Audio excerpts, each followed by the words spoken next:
had no strength or balance to knock them away, so he let them feed. At least someone is getting something to drink. He smiled, but it hurt the roof of his skull, and took him seconds to ease the smile from his face, so that he was only in the rhythmic pain and not the dizzy white agony. He would have liked to share the thought with silent, plodding Dom, but speech had become impossible.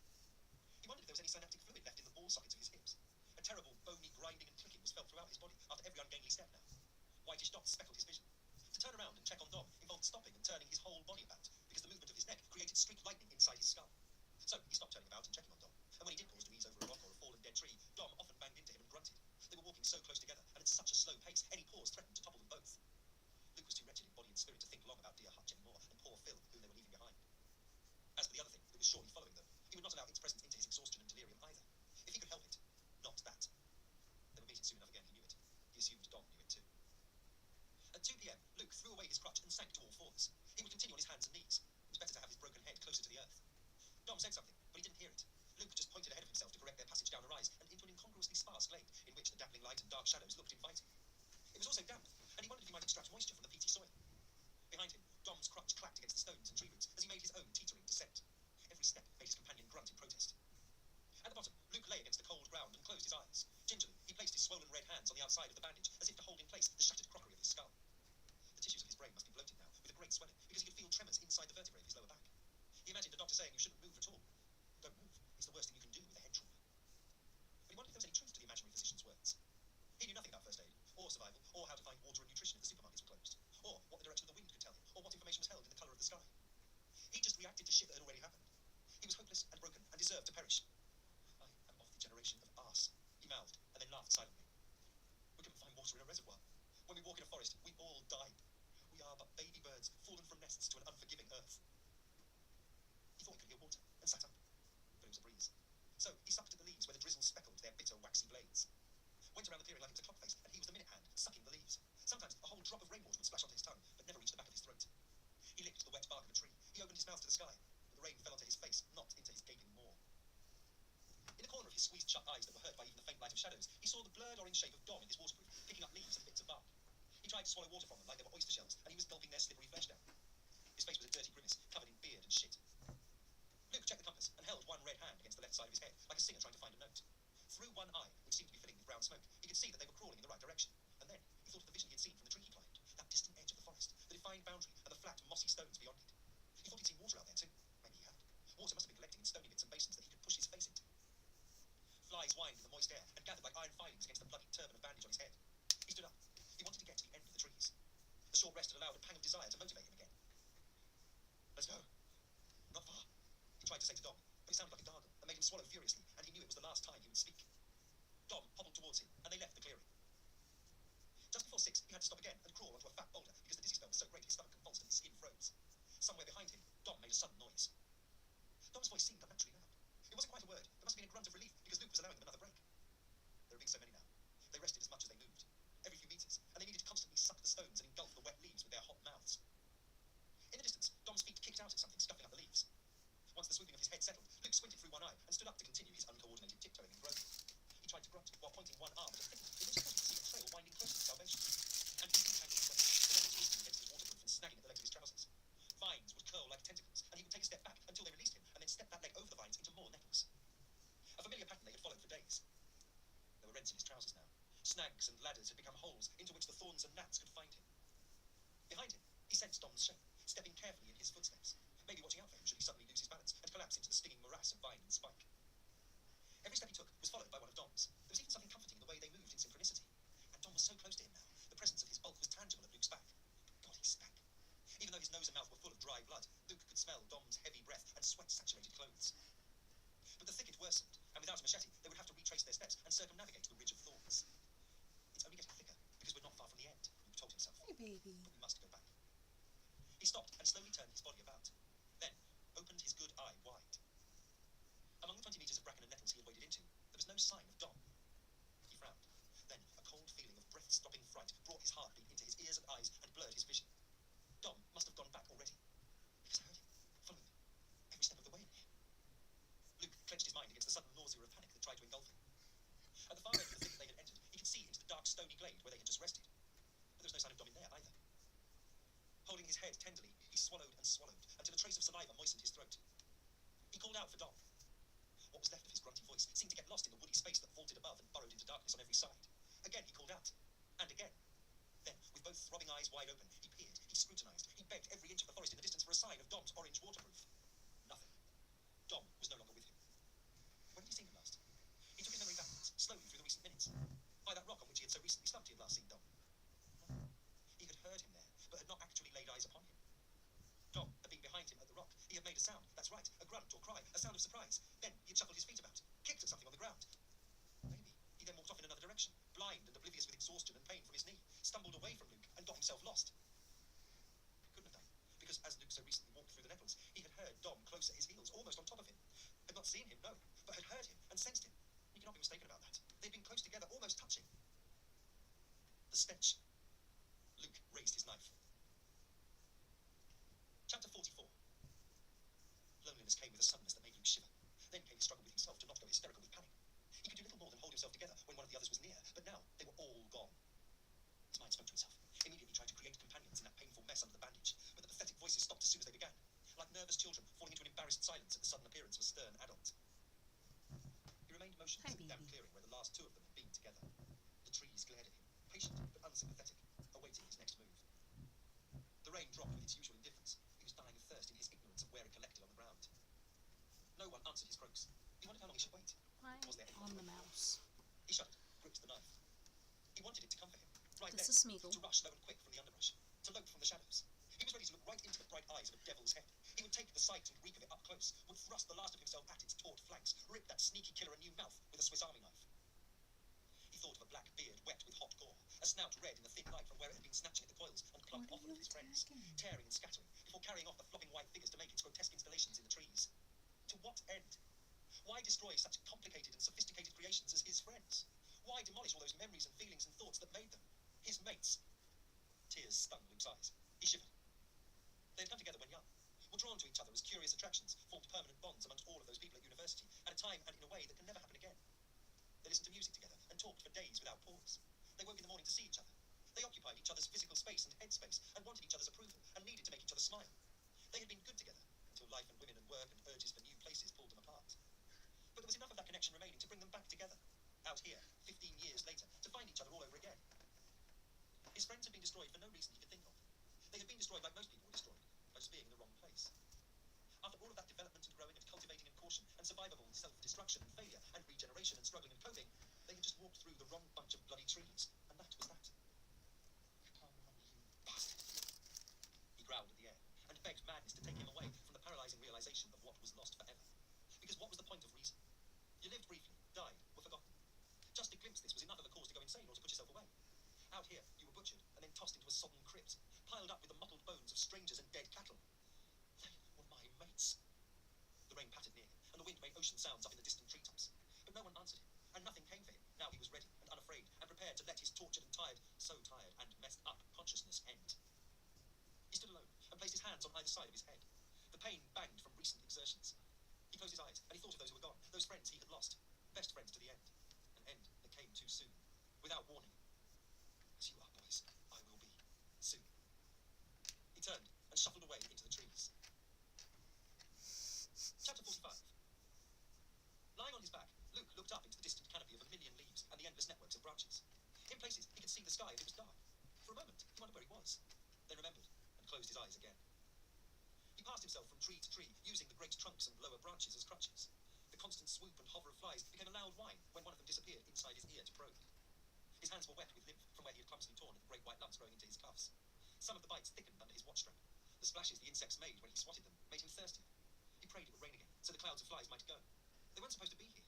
That's the main reason they went hiking in September, because of the interminable stream of mosquitoes. Hutch had not mentioned these sandflies or gnats. Was this the right direction? He wondered how far he had staggered since leaving the tent. It felt like a month ago. The previous evening occurred in another lifetime. Okay, How far now to the end of the trees? Then he stopped caring and just continued, one step at a time, bracing himself for the migraine judder before each foot landed upon the forest floor.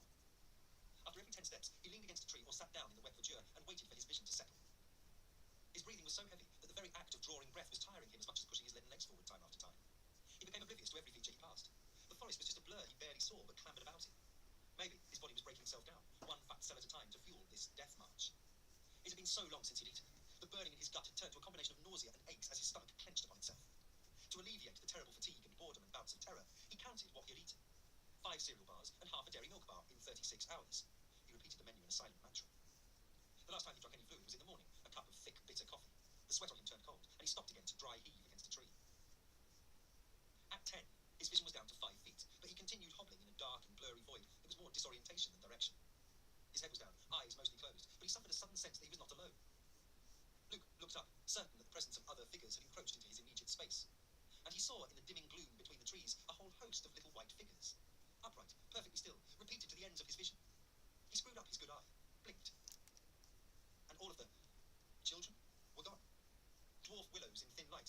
He had mistaken them for an indistinct crowd of little white people, thin and poised and staring. Sometime after midnight, he was sure Hutch had begun to walk behind him. Phil was there too. They had come to their senses and realised this complicated and well-orchestrated practical joke had gone too far, now that he was so lonely and hurt and lost. They were too embarrassed to see his reaction to their cruel ingenuity, so kept their faces turned away from him. And he was so upset that they had been fooling with him that he ignored them. He felt sulky and betrayed and wanted to sob hard. Eventually, they gave up following him. When Dom caught up with him and fell into step again, Luke was too tired to speak to his friend or to ask him where he had been, but he smiled and hoped Dom could sense in the lightless depths of the nocturnal forest that he was pleased to see him again. When he stopped to rest and slap about for his torch, he was sure he had one earlier. Dom had wandered off again. Sitting on a stone, Luke passed out and began a conversation with Charlotte in the Prince of Wales pub in Holland Park, back home.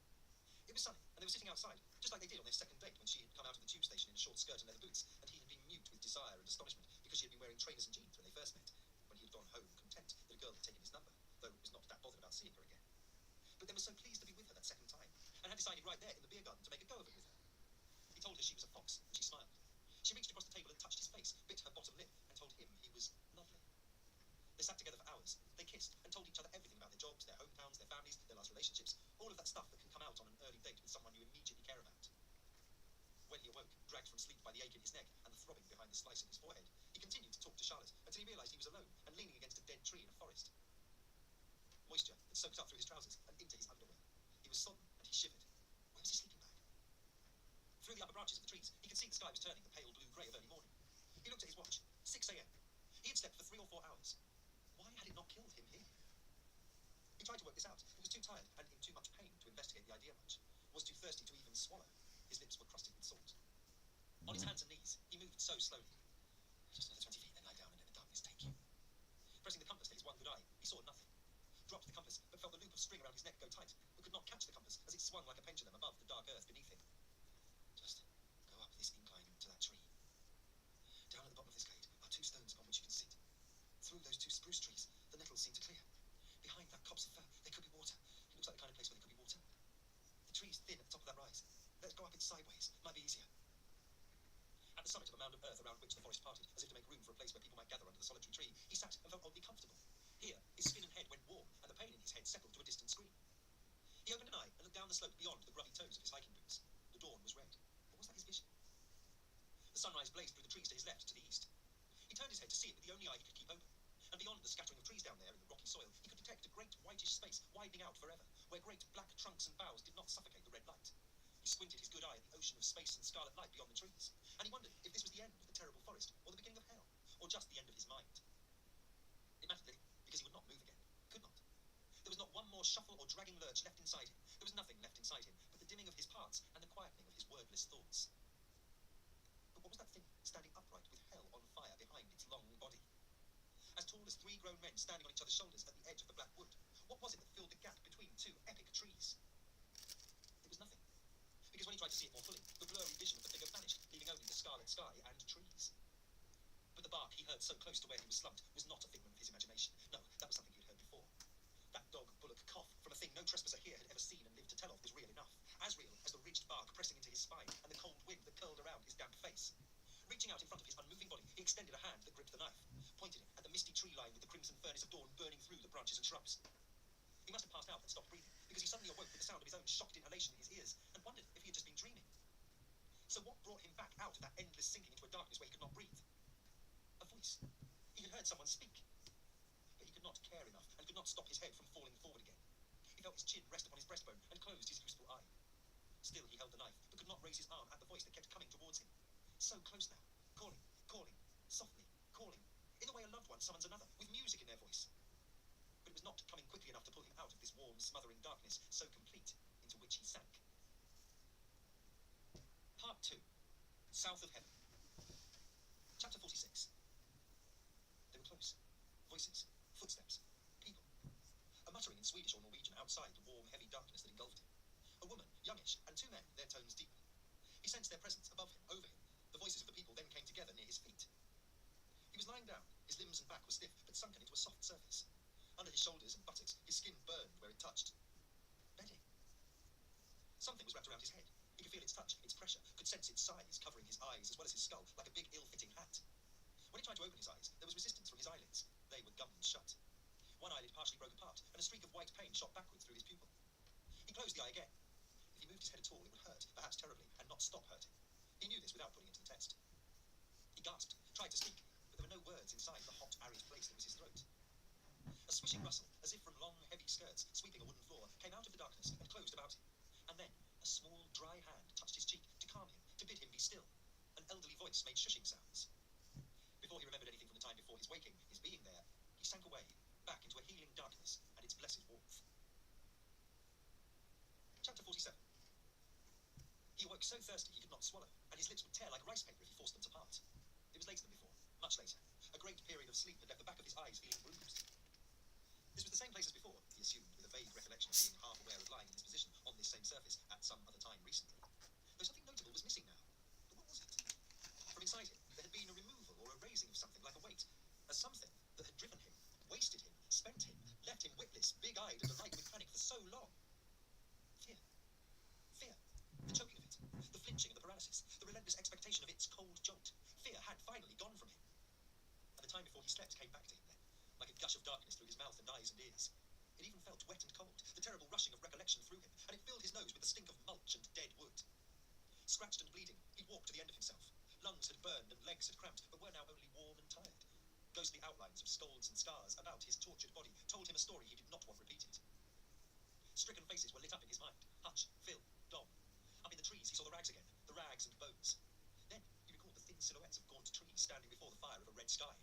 As did something else. It was among the trees. It was of the trees, and it was apart from the trees. Something upright and watching him before a backdrop of some strange planet ablaze. The electric memory of the smashing of his skull, like a china bowl under a hammer, jolted his whole body, and he was disorientated by the noise of his own shriek in the darkness. But he was saved, and was now lying in a bed. He had been found, attended to. His heart burst. Wrenching his eyes fully open, he felt the sensation of ripping cloth inside his head. A thud of pain behind his eyes followed. Then there was another and another thump, but these were weaker, survivable aftershocks, and were smothered deeper inside his skull. In this place of his salvation, the air tasted unclean. He thought of used clothes in a charity shop. Thirst burned like salt from a swollen tongue down to his navel. He opened his wooden lips and exposed his gritty mouth to the taste of neglect. Moisture in old timber, dust, bended in so oily it smelled of a hot animal. He looked into the pale black space before his face. Eyes contracting, refocusing, he saw the stitches of a bandage. One layer of material close enough to his eyelashes to hamper a blink. Faint light seeped through the fabric. He recalled a vague sensation of his head being rolled between quick, gentle hands while he slept. Caring hands that nearly made him surface from the fathoms of damaged sleep. It had been a long time ago. Weeks. Days. Something heavy and thick was covering him from toes to chin. He was warm under its weight despite the stink. Things inside the coverings bit him repeatedly with pinprick teeth. The back of his thighs itched. New constellations of sharp bites spread around his ribs. Between his thighs and under his buttocks, the bedding was also wet. It alarmed him more than the lice. Concentrating hard, he moved his hips, his legs, his feet, then bent his knees, then his elbows. His neck he kept still, and merely looked up, straight ahead, into the grubby fabric hanging over his eyes, while his body reacquainted itself with sensation, with definition, and with its possibilities. Slowly, he raised his swollen leaden head from the greasy pillow, and the scent of dusty feathers rose with him. Tilting his head forward, he squinted under the bandage and down his body, and saw rolling hills of ancient eiderdown, patchworked with colours faded or dark with grime, squares of disparate fabrics reaching to the bumps of his concealed feet. The surface of the coverings were level with the sides of the wooden frame he lay inside. It was like he was inside an old wooden chest or coffin. He had been sunk deep within its inflexible confines and covered over with antique swaddling. It was some kind of bed, but a structure he was immediately afraid there might be a lid for. Carefully, he twisted his head to the left, and in the greyish light saw a cabinet made from dark timber beside the bed.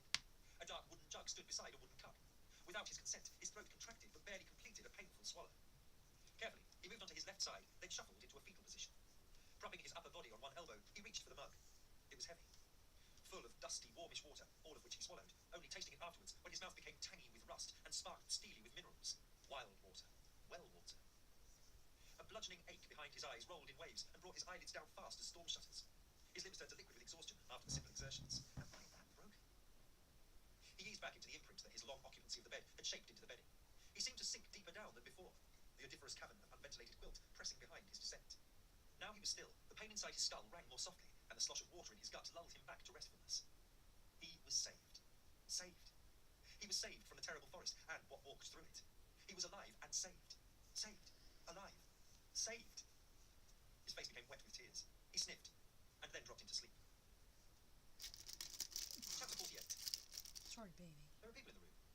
Again. Leaning towards you while you stand in the metal tub, they inspect your white body. They are old. So very old. Every inch of each face is furrowed and wrinkled into clumps of yellowish skin, like under the eyes, which are hard to make out beyond glints within the sunken sockets.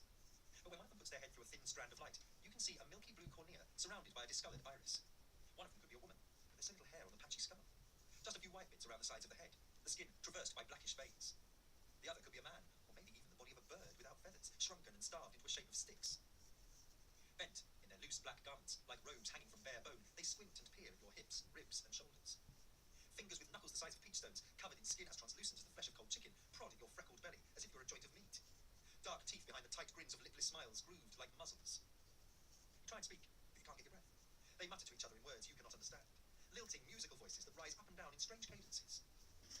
Tallow candles are lit and placed about the walls, making shadows flicker and rise up and down the dark wood, highlighting the horns and discoloured bones nailed to the planks. Then, from above you, through the ceiling, you hear the knocking, the banging of wood on wood, mad tappings and rappings without rhythm, like a child with a stick and a saucepan. And maybe it's an animal, a dog, or something up there, because something is whining. The sounds are dulled through the smoke-blackened ceiling, this whining and mewling amidst the banging. You're grateful that this makes the old people in the dirty black wool move away from you. But you're only relieved for a moment, because the figures move towards the door, where they seem to suddenly be in a hurry to get out. One of them fumbles with the door latch, and the other peers up at the ceiling with eyes full of glee and more teeth showing than before, at the sound of hard feet resounding against the floor upstairs, unsteady at first, and then cantering. You try to follow the old people out of the door, but it's not possible for you to move and step over the edge of the black iron tub. Your ankles are tied together with something thin and painful where it squeezes your skin. And when you look up, you can see your hands going purple from where they are bound together at the wrist with a leather strap that loops over a blackened iron hook in the ceiling. Then the old people have gone, and you're alone in the cold metal basin. And something is coming down from the room upstairs. You can hear its bone feet on the wooden steps of a staircase outside this room, and you can hear the sound of something squeezing its body down and through a narrow passage, accompanied by quick gusts of excited breath. A thick shape fills the doorway of your room. You scream when you realise it's coming through on all fours, with the long horns out front. Luke woke with a cry, panted hard like he had just smashed across the finishing line of a sprint down a running track. He called out for his mother. The remnant of his waking was swift, and the nightmare receded to a sepia blur, then vanished. He was awake and gasping into the old bandage tied about the front of his face, reaching down to the tip of his nose. He blinked rapidly, moaned, because, for a few disorientating moments, he thought he was hanging from the ceiling, tied by his wrists. But it was nothing more than the gibberish of shock after waking in darkness. Moist and warm, the moulding of the bedding clung about him and outlined his physical shape, prone, stretched out. He peered beneath the bandages, his eyes slitted to restrict the scorching of the thin light. He saw the murky outline of the old eiderdown, the sides of the box bed, perhaps a dim dark wall beyond his feet. Still safe. Still saved. He'd had a bad dream. No problem there. No surprises. There would be others. He thought of his open wound, the cracks in his skull. He touched the bandage, breathed out slowly. Sit tight. He was safe, and help was on its way. He closed his eyes. Chapter 49. So many violent sounds smashed him from sleep. For a few dazed seconds, he continued to mumble to the thin-seated figures of whom he had been dreaming. Then, he addressed the origin of the noise erupting from somewhere beneath his feet. Please, who?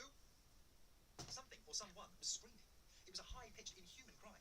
Beneath these relentless shrieks, a sound like the plates of the earth grinding together in an earthquake became an impossible rhythm. Drums. The bed vibrated. He felt a thicker thrumming sensation in his hands and feet, and in the pit of his stomach. Bass. Music. He released his breath. The entire room was not filled with a million insects buzzing against each other inside some giant smoking hive. These were guitar strings, being shredded rapidly and amplified into distortion. Some type of extreme music was erupting from nearby. From out of speakers so worn, damaged, and too small for the task set them, they crackled and snapped like cooking fat. Luke came up from the stinking eiderdown and slumped onto his elbows. His eyes behind the bandages were stuck between a squint and full closure. He clawed at his face, shoved the bandage up his forehead. The entire loose arrangement of dressings dropped off his head, as if a cap had been tugged away by an unexpected hand from behind. Cold, stale air fell fast and cooled against his scalp. He forced his eyelids wide apart, focused on the room, and then whimpered. 3 figures stood at the foot of the bed, and the very sight of them made him quite sure that the hell of the Bible was real, and that he had awoken in one of its rooms. Black horns jutted from the head of the goat-headed figure in the middle. Hard as oak, polished like stone, the horns horns rose from a bristly forehead, curving outwards along their length, before tilting vertically into sharp points at their conclusion. The sight of them took his breath away, and thrust a snapshot of another dark place that made no sense into his mind, a mind that was now opening and closing its doors and windows like a film speeded to a blur. The goat's coal-black ears stuck out at 90 degrees from the great motionless skull, as if the creature had just been surprised in a forest glade. The yellow eyes with their large oval pupils were curiously feminine, softened by light brown eyebrows and long eyelashes. Black fur, as glossy as a horse's tail, dropped from beneath the beast's chin. Alone, even without the support of its two ghastly companions, the goat seemed to rise and not only fill the dim room to the ceiling, but command the entire space. It was blasphemously majestic, and shocking, and maddening all at once. Luke expected its horns to drop, and for it to begin a terrible rooting through the Eiderdown. He imagined himself retreating up the bed to the rear wall, where he would be gored, opened, ragged up the front, and emptied steaming into the bedclothes. He thought of dear Hutch, of Phil, and his face screwed into an involuntary palsy. But the goat just stood above him, motionless, almost solemn, towering right up to the brownish ceiling. Was this their execution? But if so, why was it wearing a dusty black suit and grubby collarless shirt? The fraying sleeves of the jacket were halfway up its front legs, or were they forearms? The soiled jacket was so tight across the shoulders, the figure's long front limbs were pinched against its torso. It looked like the creature had taken the suit from a much smaller dead man. Luke looked at the other two figures. Like the cast of some degenerate Victorian pantomime, they crowded the upright goat and issued across the bed a scent of disused props, of dusty backstage places, of old sweat. The hair was too terrible to look upon for long, and the fact that it was diminutive, no taller than 5 feet, somehow made its visage even worse to behold than the goat with its appalling height. Tatty, brownish fur sprung in clumps from a long face. Mad eyes, fiery with amber, but also black with rage at their heart, bulged from bony eye sockets. A pair of tall ears were cocked forward, almost twitching. More similar to tusks than teeth. 2 long pillars of discoloured bone dropped from its dirty black mouth, guaranteeing its prey a deep and fatal penetration. With a gasp, Luke raised a hand feebly, as if to ward off the toothy menacing he anticipated, so busy and sharp about its throat. Tufty, stained and stitched, its long neck bushed and bristled down to a pair of naked milky shoulders, and to a heavy bust tipped with pink nipples, bright and puckered hard. Aghast, Luke looked away from it. Demands for his attention were now being made by the lamb. It snorted, the first sound any of the figures had made. He stared into the lamb's dead, bluish eyes, fringed with pink rims and bleached eyelashes. It seemed to regard him with great sadness, like a face from a freak show daguerreotype. Fur stiff and yellow with age was close cropped about the head, but still managed to curl like a human child's. Atop its head, a garland of dried flowers had been entwined with a spray of heather. Beneath its little square teeth and small chin, a stiff circular collar of lace jutted out. Brittle with age and watermarked, the gown it wore brought to mind both a burial shroud and an old-fashioned christening dress made for a little girl. But the latter juvenile suggestions of its attire did not soften Luke's shock at seeing the upright lamb at the foot of his bed. Did not soften it at all, but prolonged it. Amidst the cacophony of the shrieking music, and as his mind struggled to comprehend the surreal horror of his welcoming party, he felt unable to move or speak or to even think clearly. And his visitors just stood there, still as mannequins, staring at him, their bright, hideously animate eyes unmoving, as if they were waiting in expectation for something from him, a word, a scream, some feeble defence. Suddenly, the great black head of the goat turned to the lamb, and something passed between them. The lamb turned sideways, revealing its pink whisker-filled ear, and bent down towards the floor that Luke could not see. A white human arm shot out of the lace gown, the forearm girlishly pale and thin, but blackened with spiky tattoos above the wrist. The music abruptly ceased. Silence expanded. Luke sat up fully, backed against the end of his little box, and pulled his knees into his stomach. His shock lessened in the sudden quiet, but not by much. Beneath him, his quick movements disrupted the dirty sheepskins from a bed of old hay that filled the little box. Why am I not in a hospital bed? And he also wondered whether this second unwelcome appearance of a black goat into his life had burned up another of the fuses inside him, and that without the fuse, he would remain a very nervous man for the rest of his life. The goat raised 2 long-fingered human hands, which were the first things attached to the creature that Luke was pleased to see, as heavily expecting hooves. Dirty fingernails atop the slender fingers gripped the furry cheeks of the goat head and pushed upwards, removing the mask, but revealing that Luke at once wished had remained covered. The face was caked in some kind of white cosmetic. It bleached the skin of all colour save the black lines cutting grooves into the forehead and at each side of the downturned sullen mouth. The eyes had been made especially hollow-looking, with solid patches of black makeup caked inside the sockets. The lips had been painted black too, but inside the hot mask, much of the cosmetics had sweated off the thick, oval mouth of the figure, which sneered at Luke and exposed teeth the yellow-brown of unboiled corn. Long black hair, clotted with sweat, fell like oily string about the figure's large, mournful face.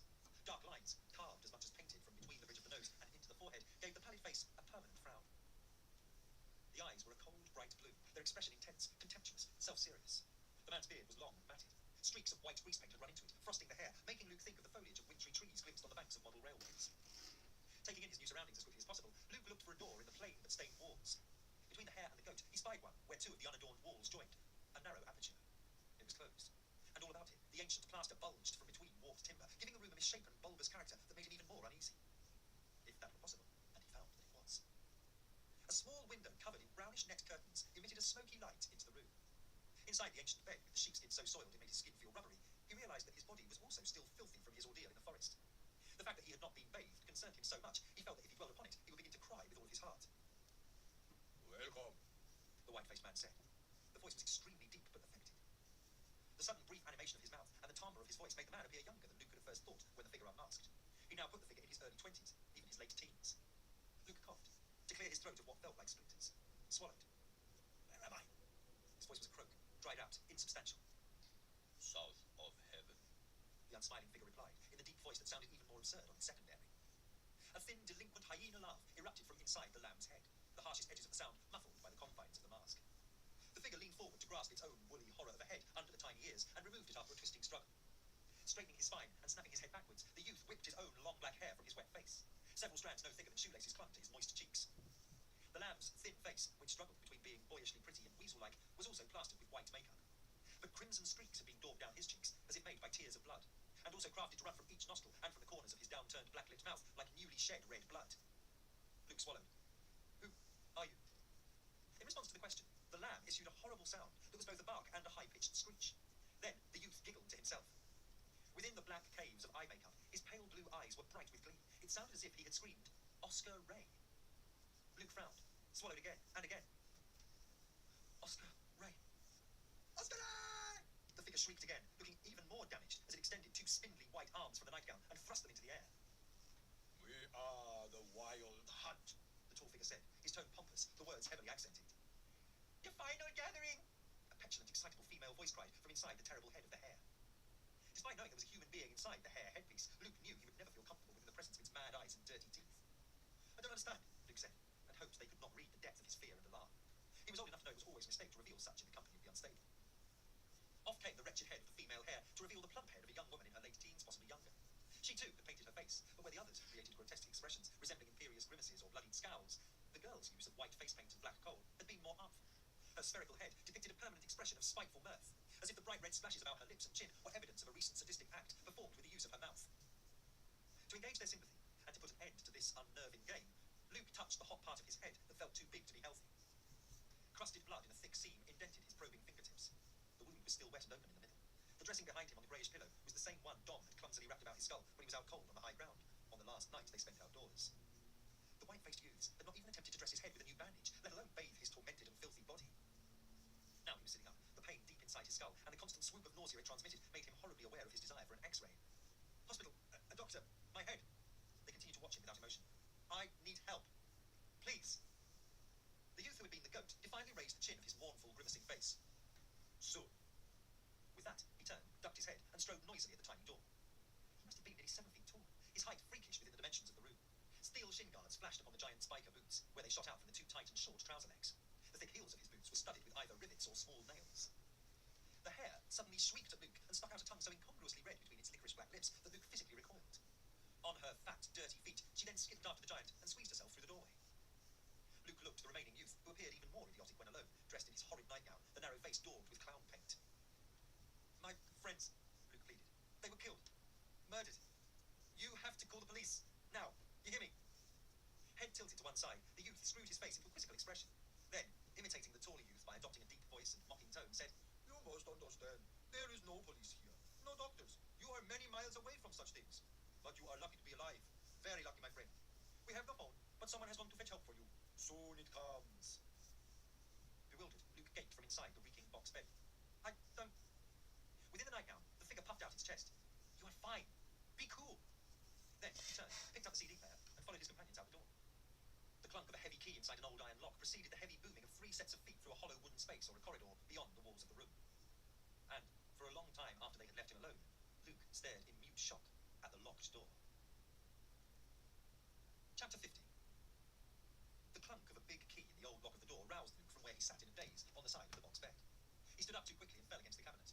The wooden mug clanged against the floor, the jug wobbled sideways and jetted its remaining contents across the cabinet surface. The unlocking and opening of the door became hurried. Before Luke could fully right himself, he caught sight of a small, elderly woman in a long dress moving swiftly from the door towards him. Somewhere under the long black gown, which concealed her body right up to the furrowed chin, her little feet knocked loudly against the wooden floorboards. The sound hurt his head. With the faintest touch of her small hands, she guided more than moved him back to the bed, where he sat, squinting through the shuddering waves of pain that surged from the middle of his head before crashing behind his eyes. He thought he would be sick. His vision broke into silvery dots, and the back of his neck froze. Then he was sick. A A great squeezing inside his stomach forced a trickle of dirty liquid out of his mouth. The elderly woman muttered something in Swedish. At the furthest reaches of his bilious senses, he detected the presence of another figure in the room. When it spoke in what reminded Luke of Norwegian more than Swedish, he recognized the voice to be that of the youth who had worn the lamb mask. The nausea drained from Luke, and the walls of the room stilled. He looked again at the old woman. Her face was expressionless, but her small black eyes glimmered in sockets so old the skin around her eyes reminded him of walnut shells.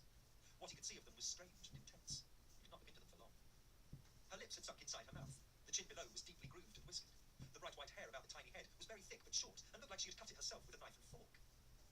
He suddenly wanted to laugh madly at this apparition, but he found her weirdness also filled him with a muting unease. Her skin was grey and also yellowy in places, like the flesh of an aging smoker.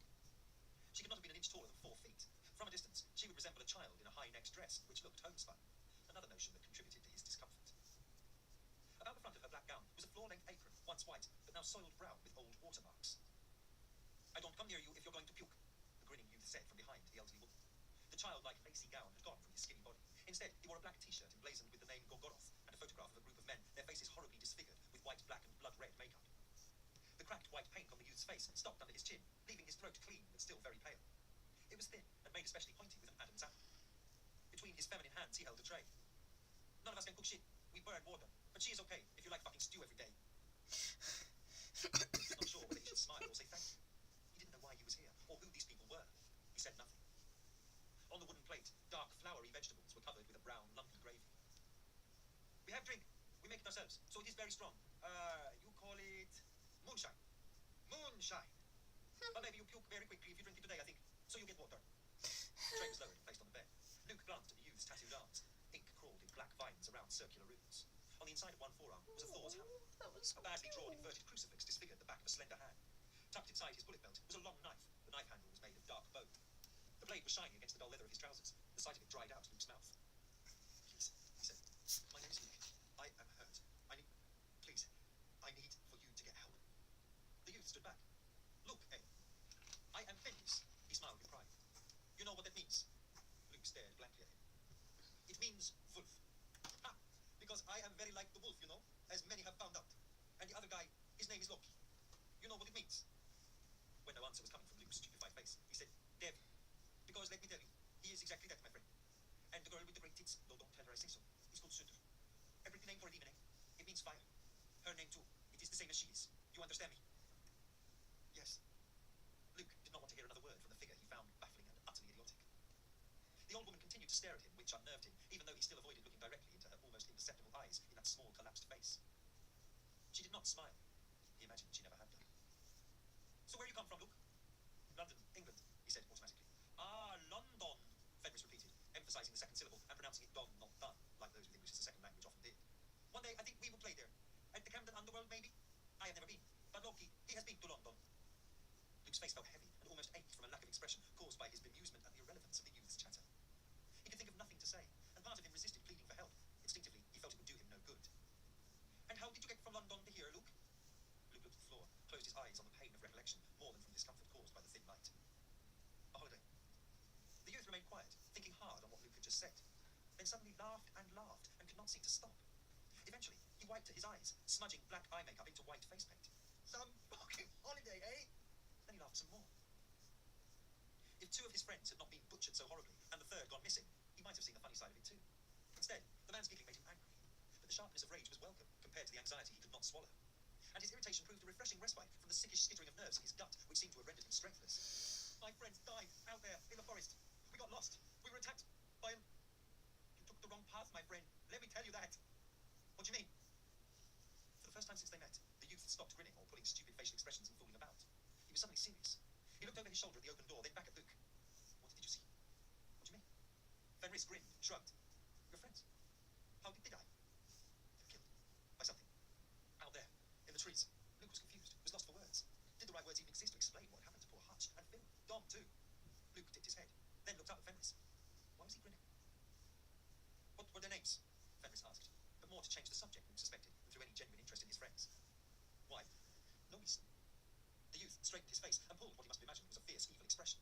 Then seemed to grow bored of that pose and grinned again instead. "So what do you do in London, Luke?" Luke's suspicion flexed. He had been found with no ID. His passport and wallet were lost in one of the discarded rucksacks. He wondered what he should say, how he should answer the questions the youth had probably been sent to ask him. I sell CDs. Say as little as possible, he decided. You like music? The youth seemed excited by this possibility. Luke stayed quiet, but looked at the man's shirt. You heard Gorgorov? Fenris asked. Of them, huh? I have heard of them. You know true black metal? Luke shrugged. Which bands? Luke became annoyed at himself, trying to think of the name of bands whose CDs they sold from the tiny black metal section of the shop. What does it matter? It doesn't. Which bands? Luke sighed. Dimmu Borgir. The youth spat. Posers. Cradle of Filth. The man shrugged, indifferent, yawned. Venom? He smiled. Masters. Now we are getting somewhere, Luke, from London. Then he lowered his voice into a deep, mocking tone and frowned. But you clearly need to be educated, my friend. You need to hear Emperor, Dark Throne, Burzum, Satiraiko, Valkyrie. And you will hear them all while you are our guest in this forest of eternal sorrow. And maybe, if you are a very good boy, we play you Blood Frenzy too. The youth feigned disappointment at Luke's lack of recognition of the name and his continuing bewilderment. Blood Frenzy? My bad. You work in a CD store and you have not heard of Blood Frenzy. Luke, very stupid of you. Fenris. At the mention of his name, the youth stopped grinning. Then this is my name. I need to take a piss. Fenris barked an order at the old woman who had done nothing but stare at Luke since her arrival. Slowly she moved across the room and vanished through the door, her little feet loud against the uneven floorboards. Luke removed his eyes from the open door, trying to suppress the keen interest in it they had revealed. And then I want my clothes. Fenris from Sweden. Norway. I am Norwegian. A Viking. Okay. Fenris from Norway. I want to leave here. Thank you for taking me from the forest. I would have died otherwise. But my friends were murdered, and I need to report it. And now you and your friends are making me feel nervous. Fenris smiled. Then you are a very wise man, Luke, from London. Because wolves and devils and fire are to be feared when they are on the wild hunt. Don't understand. Fenris grinned his yellow grin. The elderly woman returned to the room with a large wooden bucket she could barely carry. A very old one, a museum piece, the sides bound with circular iron bands. Fenris watched her struggle, but made no attempt to help her. The voice of the second youth suddenly boomed from downstairs. He spoke in what Luke had correctly suspected was Norwegian. Fenris rolled his eyes. I must go, Luke, but we will speak again. He nodded at the chamber pot the old woman had placed at Luke's feet. Please, feel free to piss. He turned and walked to the door. The old woman clip-clopped loudly after him. Luke heard the key turn in the door lock. Why? Why lock it? The door! He called out. No one answered. Chapter 51. The cutlery was made from either bone or wood. Luke didn't know, nor did he want to touch it. The wooden plate was balanced on the foot of the bed and half filled with stew and boiled root vegetable. He dithered, standing over it, his hands wavering uselessly as the smell tormented him. Hunger burned his stomach right back to his spine and made him dizzy. When was the last time he had eaten? He didn't know, because he did not know how long he had been in the room, in the bed, pissing himself. The food was lukewarm, but cool, while Fenris chatted. At least it was soft. Luke knelt before it, lowered his face to the plate. By the time he had licked every dreg of the bitter, salty gravy to the side of the plate, he heard a growing tumult of voices and the banging of busy feet beneath his room one floor down. Excitable voices, shrieking, screaming voices, imitating the vocals in black metal music, growling and gargling, before breaking into cracked falsettos. He wondered if they were communicating with each other in this way, or just trying to outdo each other like children. Fenris was the loudest. Luke doubted the youth's mouth ever stayed closed for long. His oafish noises were being underwritten by Loki's booming baritone. Maybe the girl was doing all the jackal noises, in competition with Fenris. He doubted it was the old woman making such a garbled sound. And why did they wear their shoes inside the house, he thought, and then felt foolish for the irrelevance of such a query. But the sound of the continual hollow banging of their feet against the wooden floors was maddening, deafening. It made him flinch, set his nerves on edge. It intimidated him. He was afraid he would rise up the stairs to his room at any moment. The youths could not use furniture quietly either. Wooden legs of what he guessed were chairs were constantly scraped angrily across the floors. It sounded as if the entire ground floor of the building was being rearranged or vandalised, and things were toppling over and smashing down there. He wondered who the old woman was. Was she related to the band? To this blood frenzy? He wanted to know why she allowed them to be so aggressive. He was suddenly annoyed at himself for not asking why he was here, or who the old woman was, or about so many other things he desperately needed the answers to. Temperature suddenly plummeted. Were these youths their killers? Had these adolescents hunted them, murdered his friends, this wolf and devil and fire? No, he didn't fit. Luke had not seen their pursuer, their killer, but what he knew and sensed of it was too swift, too silent for human endeavour. He could not imagine these painted youths capable of such bestial cunning. Nor did they exude its unnatural presence that infiltrated dreams. Luke clutched at his face and started to pant to ease another panic attack. The noises of the group banged and screeched outside the house, then lessened as their boots trod upon grass, save for the idiotic screams, which continued unabated. Luke moved across the room to the tiny window. He noted black nails or tacks poking from the wall to the right side of the window. Over the bed, sections of the plaster featured rectangles of lighter paint. Pictures and ornaments had been taken down, not a good sign, though he could not define why. He moved the rag of discoloured netting aside and looked down from the window. It was getting dark outside, but there was still some bruised light in the sky. He guessed it was around 8. A dim, orangey glow was being emitted from an open door, or from the windows directly beneath his feet that he could not see. Outside his little window, the youths were going to light a pyre. Dark wooden logs were stacked into a triangular shape about 20 feet from the house in a wide grassy area that extended to the black trees bordering the property. Coils of briar and dead branches formed another messy layer of kindling around the logs. A red plastic petrol can was visible in the dark grass that had not been cut for a long time but had been flattened by feet around the pyre in a messy circular patch. A few small fruit trees grew in the flat grassy area. Across from the house was a smaller building. It looked like an elaborate Wendy house or a shed with a solitary door and a porch. A black miniature house that made him afraid. It looked like the disused buildings they found in the forest. This one was also very old, as was the room and no doubt the house. Everything around here was morbidly aged and neglected. The very smells of the place were alien to him. The house smelled of the forest, of the dark, dripping heart of the terrible wood that reared up black and still and impenetrable around the grassy paddock. He was suddenly gripped with a terror that the pyre was for him, that the youths were going to burn him alive. He forced himself to deny the possibility, to stem the spurt of panic that came into his mouth. They were just young and drunk. They had saved him. They took nothing seriously. They were teenagers, excitable, that's all. Someone had gone to fetch a doctor. Then why lock the door? Luke turned his head slowly and looked at the little door, to keep him safe. But from what? Luke shuffled as fast as he dared across the room to the door, the floor gritty under the soles of his feet. Supposing a time came when the pain in his head lessened and more mobility returned to his body, he wondered if he would need to free himself from the room silently. The tiny window was too small to climb through, so he was only left with the door as a method of escape. He turned the black iron door handle, locked. He knew it was, but maybe it could be forced open. The house was old, the door narrow, it looked flimsy. But when he shook the handle and pressed his naked shoulder into the wood, the door proved to be more solid and heavy than it appeared, and was also swollen slightly crooked in the doorway. There was little movement of it inside the frame. His brief hope of an easy escape died. He bent over and waited for the quakes inside his skull to subside to ripples. Returned to the window. Down below, Fenris and Loki had stripped off their t-shirts and revealed their upper bodies to the cold evening air.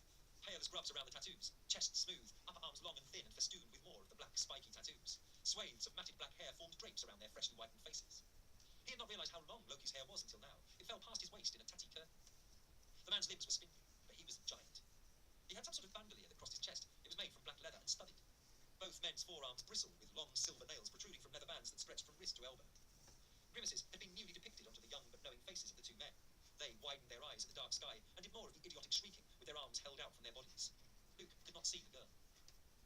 Black metal music suddenly exploded from the old CD player. The machine was out of sight and must have been operated by the girl, who suddenly ran into view, naked. Her buttocks and heavy breasts shook as she ran. There were no tattoos visible on her skin, and she had small feet. Absurd feet. Her skin was so pale too, almost luminescent. Upon her head she wore the mask, had become the hair again. Her head looked oversized, shaggy, and the vague shadow her head cast before the orangey glow of the house was not pleasant. Messily, Fenris upended the petrol can over the wood. It splashed silvery. Loki produced a Zippo lighter, and Luke suddenly identified one major cause of the unrelenting irritation that had refused to subside inside him since he had eaten. He was in withdrawal, and desperately wanted to smoke. Wondered how long it had been since his last cigarette. He'd rather have tobacco than clothes or fucking steel cutlery. Please let me have cigarettes, he whispered. The Zippo took its time igniting the pyre, and the pyre had to be relit 4 times, despite the leaping of the fat hair and Fenris's excitable shrieking to urge the flames into existence.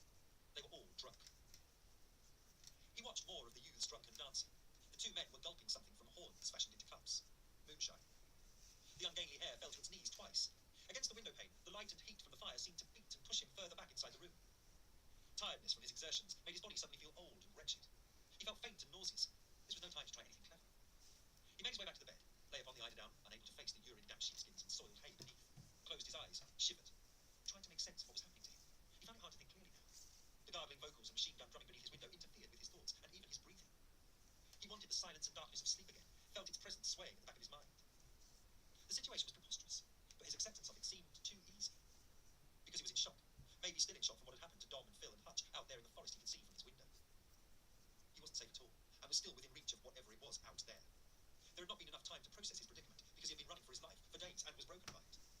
When he was here, in this madness, he struggled to connect the 2 situations. He desperately wanted the noise of the youths to cease. He wanted total silence around him, because noise would carry for miles and miles. It might attract something else to the house. But the music played, and the drunken youths screamed at the sky. Nothing seemed to tire them. He wondered if they could keep it up all night. It. Did they know of it? Had Fenris been making inquiries? But quietly, as if hoping Loki would not overhear. Loki led them. He seemed more intelligent, perhaps benign, though immediately ridiculous.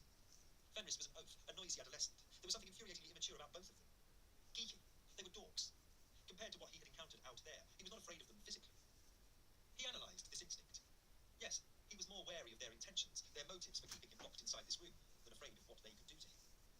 He guessed more than decided that they were exuberant, delinquent, irresponsible, but harmless. And the old woman was an adult, responsible.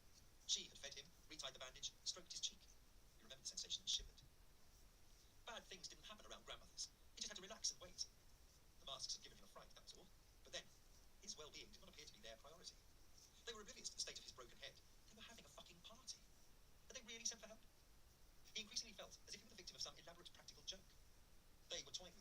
They liked to know things that he did not. Pathetic. But what to do? To do? To do? The maelstrom of noise outside the house continued for so long, his exhaustion and fragility began to put him to sleep in spite of it. Chapter 52. Feet boomed up a staircase beyond the walls of his room, waking him. He sat up and made a feeble sound. The footsteps banged down the corridor outside. Luke remained motionless on the bed, closed his eyes to a squint, hoping it might deter another visit. It did not. Fenris came in through the door, but left it wide open behind him. A long iron key dangled from the outside of the lock. Fenris was holding something in his hands. Look! Wake up! You have slept for long enough, my friend. You're missing the party. Look! Look here! The bedding dipped sharply near his feet. As Fenris landed on his backside, the impact rolled Luke into the side of the box. He clutched his head.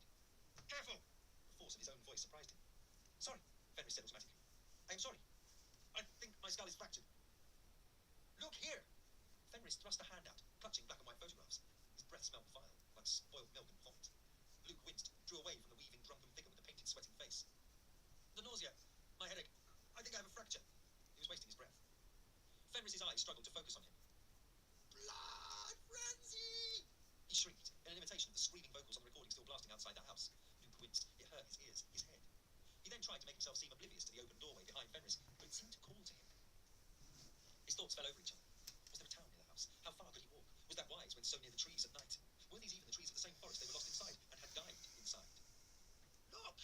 Fenris was getting annoyed at his failure to examine the photographs. Luke picked them up off the bedclothes. Publicity shots of Fenris, Loki, and one other man with incredibly long white blonde hair. Poses of shirtless figures holding swords, faces painted, grimacing at the camera. Some were taken of the three figures in the snow. Blackened, wintry trees formed a skeletal backdrop to their posturing. In the winter shots, they held their instruments. Loki played guitar. It looked like a banjo in his huge, long-fingered hands. Fenris held drumsticks. This role seemed to make sense to Luke, as drumming would be the only thing to contain his fidgeting, his energy, and it also produced a lot of noise. The third figure he had not seen at the house. He was slender, tall, and boyishly beautiful, despite the white face painting turned festooned with thin black cracks. His hair was lustrous, feminine, and his whole demeanour was somehow at odds with the other two musicians. He seemed to command a stillness about him the other two could only mimic. Was he the one who had gone for help? They all wore leather trousers, big boots, studded belts. They liked bullets, tattoos, inverted crosses. There were over a dozen photographs, all featuring the same trio, making themselves look as ominous or evil or hideous or insane or imperious as they could manage when shirtless with painted faces. Luke had seen similar before in Kerrang, Metal Hammer, the magazines they stocked in the shop. He always flicked through them, but it wasn't his thing. He listened to and avidly collected classic rock, blues, outlaw country, folk, Americana. Always had done. Though he had not taken too much interest in the outre genre of heavy metal, he knew black metal was a Scandinavian thing. Didn't they burn some churches in the 90s? They were satanic. It was an underground, anti-authoritarian thing. He knew little else, but was pretty sure his ignorance would soon be corrected by Fenris. The thought made him feel more tired than he had imagined it was possible to be. And why they produced such music in the social utopia of Scandinavia puzzled him. Perhaps it was a protest to being the most spoiled people in Europe, an act of rebellion against having everything. At the bottom of each photo, the logo of Blood Frenzy was printed, as was Nordland Panzer Grenadier Records, and a P.O. box address in Oslo. Fenris dropped a CD into Luke's lap, then sat back, his arms crossed, his chin raised, his monstrous face grimacing. You have that in your store? The cover artwork featured a wintry northern landscape so dark it was hard to determine much definition. Gassy, whitish mist or light trailed from a patch of water in the bottom left-hand corner of the photograph. Or was it a painting? The band's logo was red and inscribed like streak lightning at the top of the cover. Luke turned the case over and saw one of the press shots on the rear, featuring the three figures in the snow, holding broadswords in warrior poses. A track listing was stamped in Germanic writing down the left-hand side. He lacked the energy, interest, and inclination to read the song titles. Feeling irritable, sullen, exhausted, he just shrugged and tossed the case back towards Fenris. You don't know, Fenris lashed out and slapped Luke's face. Luke jolted back and against the end of the bed like he had been electrocuted. They stared at each other. Fenris's blue eyes had narrowed, darkened. He looked psychotic. Luke swallowed. And then the figure was suddenly smiling again, as if pleased with Luke's reaction. A bully, a piece on fuck. Don't fucking touch me again. Fenris made a big deal of looking afraid. Well, what will you do to me, Luke of London, eh? Who work in a CD store, but do not know of the most evil band in the whole world? You must work in a faggot store, sell music for pussies. He laughed loudly at his own wit. Luke thought of kicking Fenris in the face with the heel of his foot, right into his dirty teeth. The disorientating throb of pain between his ears told him that maybe it was not the right moment. But he welcomed again the heat of anger building inside him. He had enough of this. We just don't get much demand for devil-worshipping horseshit. Fenris stopped laughing, sat bolt upright. The energy of his body changed. Slowly, he moved off the bed, not once breaking his glare from Luke. The youth's addled face seemed to have reddened under the white paint. He had made Fenris so angry, the youth could barely breathe. When he managed to speak, his voice was low and mean. The devil. The devil. That's what you think, eh? We worship the devil. You don't know anything. We use the devil only because we hate the Christians. It is Odin who lives in us. It was Odin all along.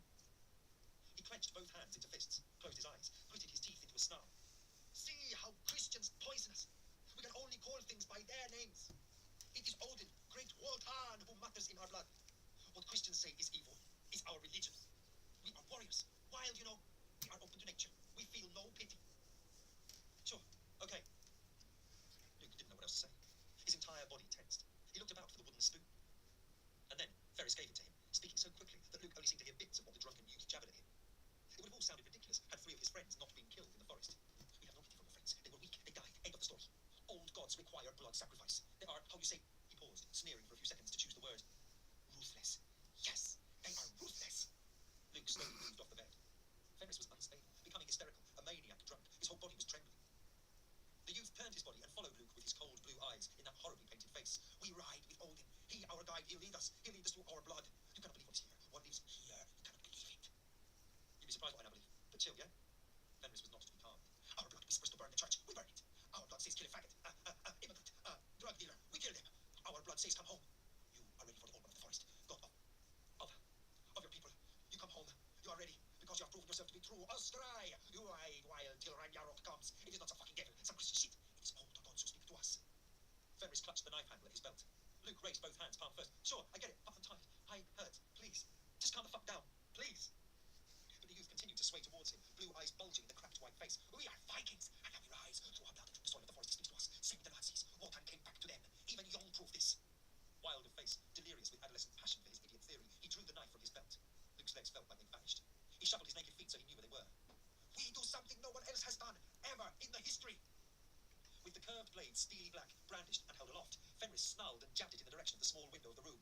We shit on the Christian altars, no problem. Then we kill faggots like you, no problem. But it's not new. It's very much fun, I can tell you, to be this evil. But it is not, fuck it, the words, original. It is not original. But we will be the first leaders of black metal to summon a real god of old. Something you maybe have seen with your own eyes and will see again soon. We have prepared ourselves to meet a god. You better do the same, my friend. Luke edged away from the swaying figure, but the corner of the cabinet was soon pressing at his spine. Fenris struggled to focus his eyes. In these woods is a real god, not some Christian shit or some fucking devil.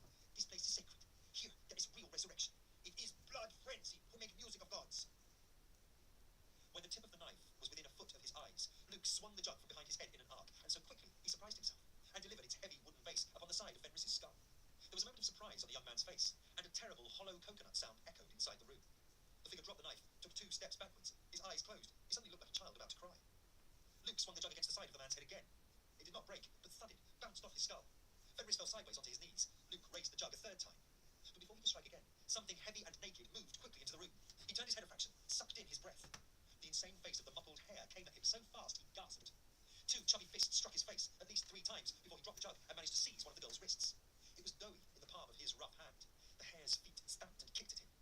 They whirled sideways like a pair of drunks performing some ludicrous dance. He shrieked as her nails raked down his cheek. He thought one of his eyes had been clawed out. Hot, salty water blurred his entire vision, or was it blood? There was a long pause when nothing happened, and he was only able to detect a watery outline of the hair swimming before his eyes. And then a small fist thumped down and into the open wound on his scalp. Chapter 53. Luke came to on a grubby floor and wondered where he was. Looked up at where the screaming voice, so garbled with rage and grief, was issuing from. He saw tall Loki clutching the hair to his chest, holding her back from him. Fenris was on his knees, moving groggily towards the door, moaning to himself. The girl kept up her shrieking. It was like glass smashing inside his head. Luke tasted blood in his mouth. His head was cold, wet, opened. He touched his face, then put his fingers in front of his squinting eyes. They were slick, bright red. Nothing could stop the girl from screaming and kicking her small fat feet in his direction, until Loki lifted her from the floor and heaved her away towards the door. Let me cut him! She screamed in English, directing her bristly face at Luke. Let me cut him! Loki shouted at her in Norwegian, but the girl was inconsolable.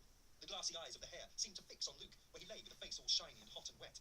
Let me cut him, Loki! Let me cut him up, Loki! No, then there will be nothing left. Sink! Sink! Sink! Fenris fell to his elbows, placed his head face down on the floor, and started a rhythmic moaning that made him sound like a child. His black hair puddled around his head. Luke stared at the man's ribs and the bony vertebrae under his blue-white skin. They were children, Luke thought. Kids. Damaged kids. The kicking girl grew tired. She struggled less, then relaxed her body and started to sob. I want to, she said. Not yet, Loki said, and held her very tightly. Chapter 54. If the hare had picked up Fenris's knife, he would be dead. He would have bled out brightly and hopelessly on the dirty floor of this room. An image flashed into his imagination of his dirty skin parted into long red mouths. He shut down his eyes and his disordered thoughts upon such a vision. The argument still raged below. on the ground floor. Sporadically, Loki's voice rose out of necessity to force down the cries of the girl. For the first time in a while, Luke could not hear Fenris. A chair scraped loudly across the floor, then toppled onto its side. Glass smashed. Upstairs in his little room, Luke flinched. He used his forearm to dab at the blood trickling down his forehead.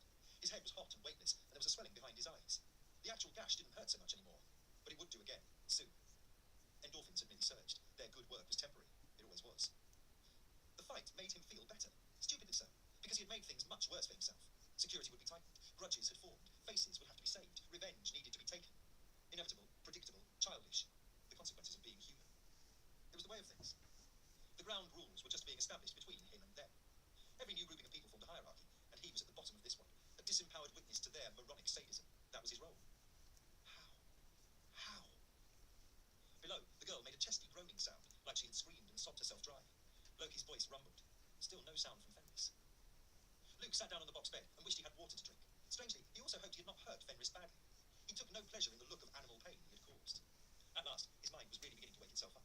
He welcomed this new urgency. Healing needed to be deferred, if that was at all possible. He needed to bite down on the pain and get the fuck out fast. He had been taken from danger, from imminent mortal danger, but then enclosed in a stinking bed in an airless room in an old house and left unaware of the location of the house. A person needs to know at least that to feel comfortable. Needs to know where they are in the world. Ever since Hutch decided on taking the shortcut, he was finished with not precisely knowing where he was. Fuck you, H. But when you've taken a person into your care, and you feed them, shelter them, but do not attend to what could be a serious head injury, and Sweden is a modern country with emergency services, hospitals, even helicopters when required, then... Luke pulled his dirty fingers down his wet face, utterly confounded by the absurdity and the impossibility of the situation. They would tell him nothing. Fenris evaded his questions. No useful information would be forthcoming from his hosts. He sensed that much. He was being kept here against his will, so escape should be his only focus. Because the masks, the music, the screaming, the fire down there in the dark grass, it was all leading to a terrible conclusion. He tried not to think about that thing in the woods, of what killed his friends. Until now, he'd been too ill and hurt and tired to do so. But his dealings with it were not over. Of that he was certain. They were here for it, too. Blood frenzy. And they had revealed their identities through the silly demoniac names that could be easily traced through the P.O. box in Oslo and the name of the record company. And if there was any truth to Fenris's bragging about what they had been up to, then his release from here was not imminent. They were on the run. He thought of the freaky old woman, wondered about her. Slow, heavy feet boomed up the stairs, broke his thoughts apart and into a rout. He tensed, looked about for a weapon. The jug was still in the room on its side, intact, incredibly intact, and the bucket. He went for the jug, gripped its worn handle. Images of Fenris's curved knife came into his mind and he shivered. He could not stop the shivers, or the trembling that took hold of his jaw. Look, it is Loki. No attempt was made by Loki to enter the room. They were wary of him now. That was good. Wary is good. They're just kids anyway. Fenris is a bullshitter, a big mouth, never killed anyone. Luke stood a few feet from the door and gave himself enough room to swing the jug. Yeah? Good. You are listening. All ears. Of this I am very pleased, Luke. Because you need to listen very good, yes? Yes? Tonight you make a big mistake. I do? Yes, you do, my friend. You do. He came at me with a knife. What am I supposed to do? If he wanted to kill you, Luke, you would already be dead. You understand? Not really. Loki sighed. Fenris has killed before. To him, killing is nothing, you see? Luke felt his skin go cold. Heat seemed to be draining away from his body through his own feet. By an act of will, he forced the implications of what Loki had just said from his mind. And in much the same way that he had censored the vision of his knife-ruined flesh before. He had to keep holding himself all together, or it was over. When it is me he threatens, it means something to me, Loki. You understand that? He was not going to hurt you. He liked you. He's glad you are here with us. He gets bored with me and Sutra. You see, me and Sutra are together. And Fenris is the one left out, yes? Yes. But now, you have no friends here, Luke. You messed it up. He was no friend, Loki. And I'm no fool. Loki guffawed. I never said you were, Luke. You want to survive. You fight. You're not weak, and I respect that. You are special. Which is why you survive and your friends die, yes? Fenris was foolish to take his eye off you, that is all. But he learned a valuable lesson. I would prefer him not to know this lesson again, because now I have work to do to be the peacemaker, yes? Luke stayed quiet. He found himself desperately trying not to like Loki. Are you still with me, Luke? Yes. Good. But please, you are a guest, so do not shout, okay? Okay. Thank you. My friends, Loki. Did you kill my friends? No, we did not, Luke. I cannot tell you precisely what happened to them, but soon I wish to find out. What do you mean? Look, it is I who is speaking, so listen to me. Now, you must be careful and, how they say, sleep light, because someone in this house, not far from your bed, they very much wanted to kill you. You tell Fenris that I'm sorry I hit him because I thought he was going to hurt me, and I'm very tired of being hurt, Loki. Can you understand that? My friends have been murdered, and I just want all of this to end. I understand, Luke, and it will all end soon. This statement made him mad with hope, until he realized that Loki was probably talking about a completely different ending to his story. But Fenris is not your problem, the deep-voiced giant said into the door. He is was mad at you, yes. He hoped you would be good company for him while you wait. Wait for what? I have not finished, Luke. What, Loki? What am I waiting for, eh? The police? Because that is who will be coming very soon. I do not think so, Luke. Do not give yourself false hopes, my friend. You are far too important for us to give away to the police, and they are the last people we want to see. But I'm sure they would like to meet us. Loki laughed to himself. Disingenuous but deep laughter. I tell you very soon, my friend. All in good times. But tonight's party was for very good reason, as you will soon see. But you must be patient a little while longer, Luke. Until then, you must understand what it is I'm saying about your behavior as a guest in this house. I am trying, Loki. I'm trying very hard to understand why I'm being kept here against my will. Your will is strong, Luke. But please, let me tell you the problem you have right now, yes? Yes, yes, yes, tell me, Loki.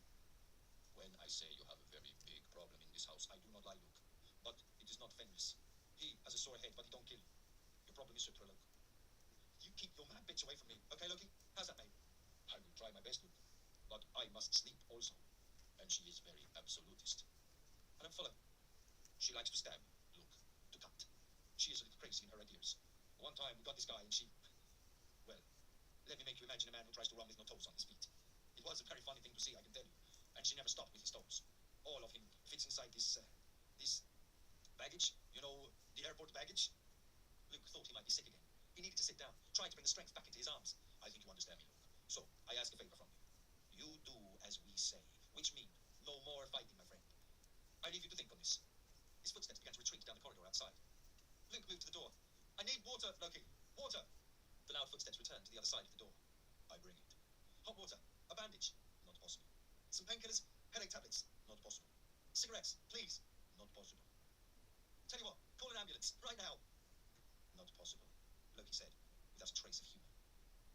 Wincing, as even the minutiae of limited mobility seemed to make his swollen brain collide painfully against the insides of his skull, Luke moved his body across the bedding to the side of the bed.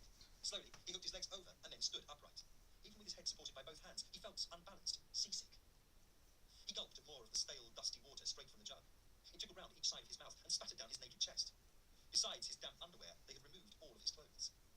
He felt too ill and anxious to explore the reasons why, but there were no medical supplies here, and they were not going to let him go. Those were the new facts, the new rules binding his life. What was left of it? A terrible bolus of emotion suddenly came up from behind his sternum, where it had been stored in his worn-out heart.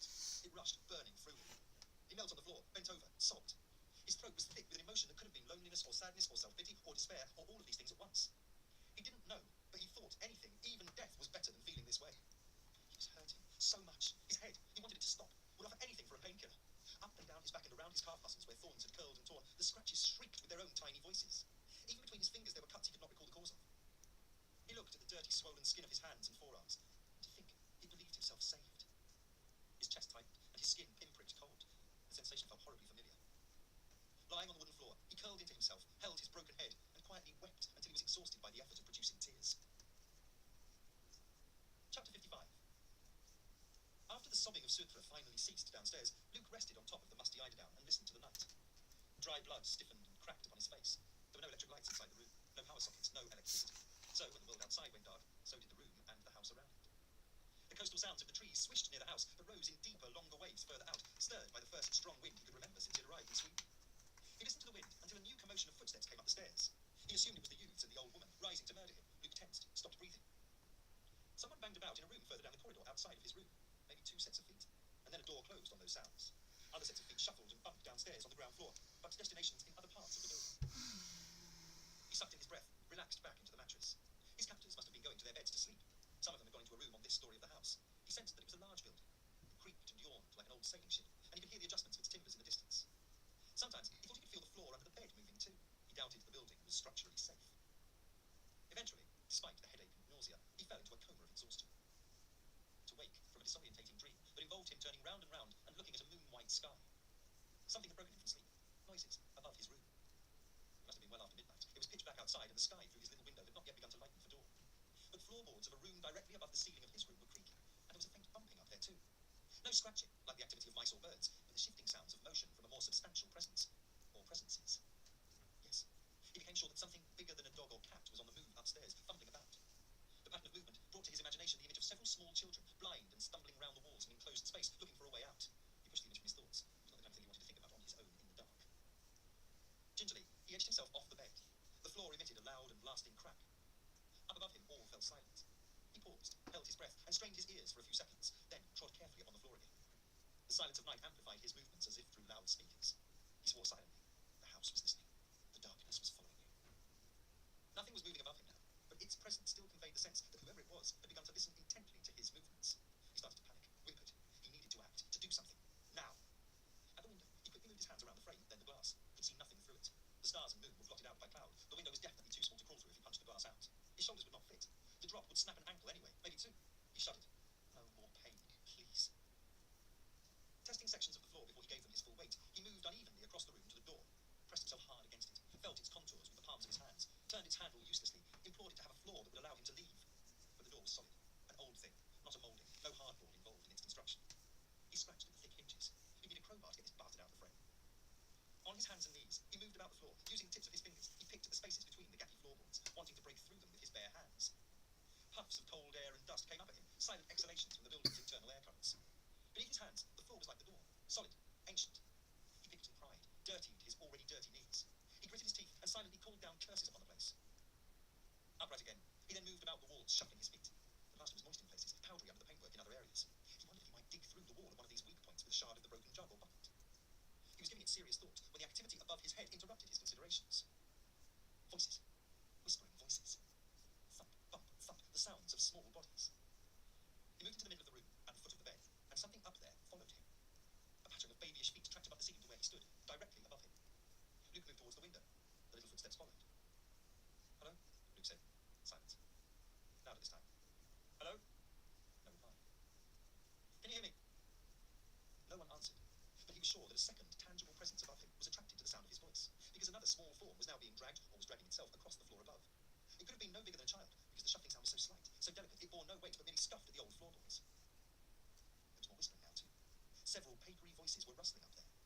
He could not make out a single word, but perhaps a note of optimism now defined their tone. This summoned a third participant, up there. From the far corner of his room, he heard another set of steps move across the ceiling towards his position beside the window. But this figure was moving incredibly slowly, as if every step was a terrible effort.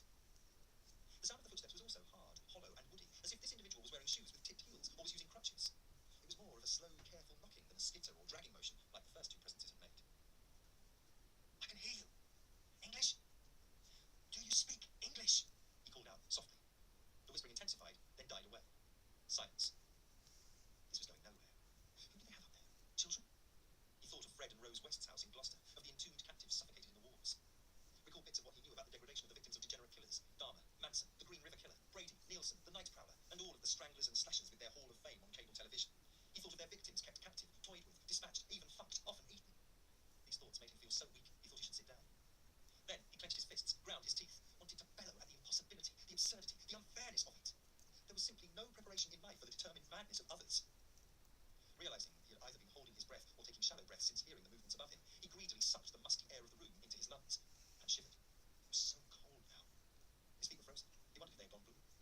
He became angry again because he had no clothes. Maybe his clothes were in a terrible state, or maybe his disrobement was a tactic. He touched the tacky furrow that ran across the top of his skull. It feels worse than it is, he told himself, but wasn't sure whether he believed this. He made his way towards the vague outline of the box bed. A little rest and warm up, and he'd be in a better place to deal with this. With them. Tomorrow, he would have to make his play. The thought made him sickly and strengthless again, and he vainly wished he had not struck Fenris. They'd be on their guard now, but he had to do something. Maybe dig at that plaster first. Yes, take a rest, then break that jug with the bucket as quietly as possible inside the bedclothes. Start carving the plaster while blood frenzy slept off their moonshine and frolics. They were going to kill him anyway. Fucking up the wall was the least of his worries. He sat down on the bed, gaped into space. Kill him anyway. He wondered how it would feel to die. Maybe just darkness came after. Up above his head, all was quiet again.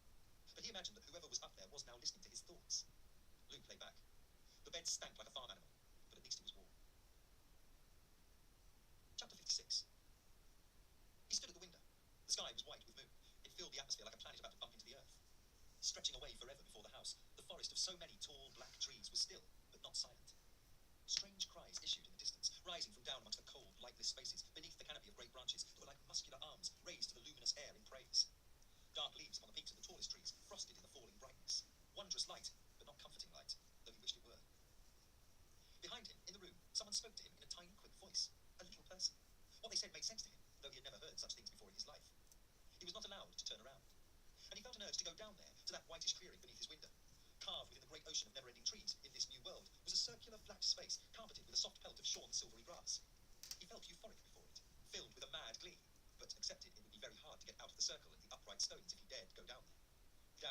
turn round and round before the mouth of the dark stone chamber while looking up at the white sky.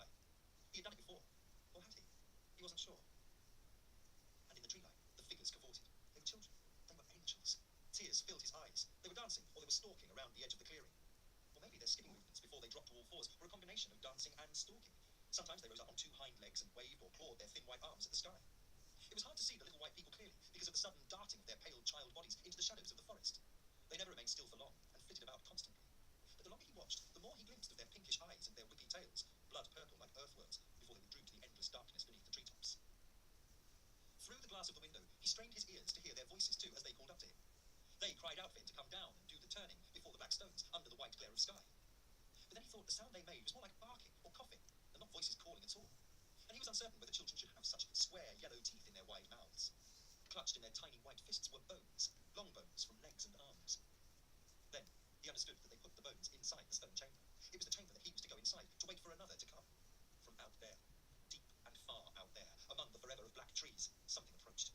Behind him, the tiny voice and the skitter of tiny fast feet on the wooden floor stopped, and suddenly he was inside the stone walls of the old chamber of upright stones, and he could smell the earthy pungency of the dirt floor inside it, and in the thin light he saw the bones, all of the bones strewn about the dirt floor, some still wet and dark, bones gathered amongst the stones. He pitched from sleep and cried, "Not in there, not inside, please." But the three figures about the bed all reached for him at the same time. Ashen faces cracked with black fissures came in at him. Fenris grinned. The whites of his eyes were incongruous and shocking within their black sockets. "We have found your friend. Come and see, Luke." His mouth was too red beyond the black lipstick, the tongue too visible, the teeth too yellow. In his giant hands, Loki slapped Luke's forearms together. Luke tried to pull his hands apart, but Sitra worked faster with the nylon hoop. He must have been circling his wrists before he awoke, and now the strap was tugged, and the loop whizzed smaller. His flesh purpled under the binding. The skin immediately itched. He was pulled into a sitting position. Fenris yanked the eiderdown off his legs. Cold air rushed in, and his body seemed frail, ungainly. Shame warmed through Luke. Up, Loki said. Fenris smiled at him. "Man, you stink." Luke rose to his knees. "No, you're hurting. Stop." And then the pain in his wrist silenced him as Sutra pulled the strap even tighter. Tears melted the vision of her moon face and her spiteful, lipless smile. Fenris gripped his hand while Loki shoveled a huge hand under his right arm. Together, they pulled him upright, then off the bed and onto his feet. Fenris smiled right into his face. "Big surprise for you today, Luke." Out of the room, then down a cramped wooden corridor, they bumped and banged him. Sutra went first with wide bare feet padding across the wooden floors. Her raised soles were as black as tar. Loki followed her, dipping his head to avoid smacking it against the ceiling and oil lamp. His bulk eclipsed the thin light in the narrow space. Close behind Luke, Fenris giggled. He felt the youth's hot breath inside his ear. All of them were excited, pushing, shoving, impatient. He wanted to scream at them to leave him alone, but the idea that Dom was here shocked him mute. He was alive then. Impossibly alive. He thought his heart was breaking. "Where did you find him, my friend?" At the top of the stairs, Loki turned his head, the long black hair swaying in an inky torrent. "He found us." Luke could barely breathe, let alone speak. "Is he all right?" Fenris laughed and said, "Very well." Loki frowned at Fenris, then turned away. "Is my friend all right?" Luke demanded, his disorientation lessening, the pain in his wrists turning to warmth. "These stairs are very old. They put you on your ass," Loki said. Fenris pushed Luke from behind. He skittered down the first 3 steps, fell against the old walls, righted himself. It was like standing on the deck of a small boat, or walking through a moving train. His balance was shot. Whether it was because he had just woken, or because his hands were tied, or because of his head injury, he didn't know. And then he was at ground level, the floor solid beneath his naked soles. From the open front door, air fresh with damp and rain and earth engulfed him. A cramped, brownish hallway materialized. A murky kitchen led off it. Inside, he saw a black iron stove and chimney, an old wooden table with solid sides of plain board, chairs with rounded legs, peeling cabinets. A bigger parlor, the walls dark with ancient timber and chaotic with antlers, skulls, and blackened things, then came briefly into view through another doorway to his right. And then he was pushed from behind by Fenris again, and out through the open front door he went, and onto a sloping wooden porch. The remains of the pyre from the night before blackened the grass. He could smell old smoke and wet ash. To his left, the old woman stood on the porch. The sudden sight of her small body in the long, dusty black dress made him start. Tiny eyes glimmered in her collapsed, expressionless face. The uneven ends of her short white hair were wispy in the day's grim light. She merely watched him. The youths ignored her. Luke jerked away from Fenris and stumbled after Loki. Desperately, Luke cast his eyes about. "Dom? Mate! Dom!" He desperately wanted to see his friend, and needed to get a sense of the house he was imprisoned within, and assay the grounds. But he only succeeded in a bewildered stumbling into the grass paddock before the porch. And then his eyes caught sight of something up high, straight ahead, caught in a tree like a hapless parachutist gone all limp. He looked away and gasped. Then whipped his head back to see the tatty figure in the tree line, strung up directly before the front door, the spot below his little window. In his eyes, the reds and yellows of raw meat and the sudden white of bone clashed with the backdrop of dark wintry green. "We have summoned him with our music. See?" It was Fenris, shouting behind Luke. Luke dropped to his knees, looked at the grass and at his bound hands, peered back up. mackerel light silted down and through the tree branches. Dappled with shadow, Dom's face was perfectly still, white as candle wax across the unshaven cheeks either side of a thick, bruised nose, but mired with dark blood around the mouth. His face seemed strangely expressionless, like he had been nonchalant about the circumstances of his final breath. As if drunk, and embracing the shoulders of friends on either side, Dom's pallid arms were stretched out and hooked between two tree limbs about 8 feet from the ground. His torso and legs dropped, appearing weightless now that everything had been looted from out of his ribcage. The glimmer of the vertebrae, still moist, was worse than the beard of blood around the gaping mouth. He had been peeled from the waist to his heavy thighs, a side of meat in a butcher's window. Luke's vision went hazy, insubstantial, then whited out. He fell onto his side and looked back at the house, saw it for the first time. It was made from wood, stained black by age, had a pointy dark roof, small windows. 2 sets of thick-soled boots, embedded with silver rivets from toe to heel, came and stood too close to his eyes. Enough now. Just enough now, Luke said, but he wasn't sure who he was talking to. Not Dom. Not friend. No more. We can't do it. It can't. Our music is raised magic, Fenris said excitedly. When these words finally assembled into a sentence inside his mind, the information confused Luke. Then he realized he could feel nothing. Nothing at all. As if every nerve had been stripped from out of his body like wiring torn from a wall cavity. When he realized Fenris was not talking about Dom, but about the thing that had brought his remains here, he closed his eyes. This is the most remote place in Scandinavia, Luke. It was Loki speaking to him now. Where the oldest things can still be found, my friend. Here, there are different rules, different energies, you know? Luke continued to stare at the house. Then Fenris was talking again quickly, near where Luke lay in the grass in his dirty underwear, wrists bound with a plastic loop from the DIY store. He kept it live here, kept it real. When he spoke next in his deep, softened voice, it was as if Loki was mollifying a confused child. Something is pushing to the surface of the world, and in us too. Something terrible, destructive. I sense it in you also. It pulled you in, eh? And all of your friends, us too. But I am sorry to say that sometimes the innocent are sacrificed. Fenris was babbling, breathless with glee. How can they have lived here? Lived for so long? No one fucks with them. They live as they please. It is the oldest forest in Europe. It is protected. That is why this is still here. Loki's voice remained passive, unshocked, unaffected by the ruin of a father, a husband, a friend, a man up in that tree. This is the land of our ancestors. Here, Odin still rides, and you have to wake up and accept the wishes, the demands of something older and greater than you, Luke. That is all. He heard the voice of the old woman for the first time then.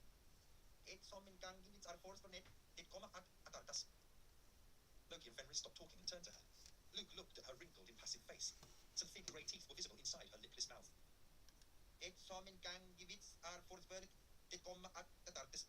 She said again, as if simply stating a fact.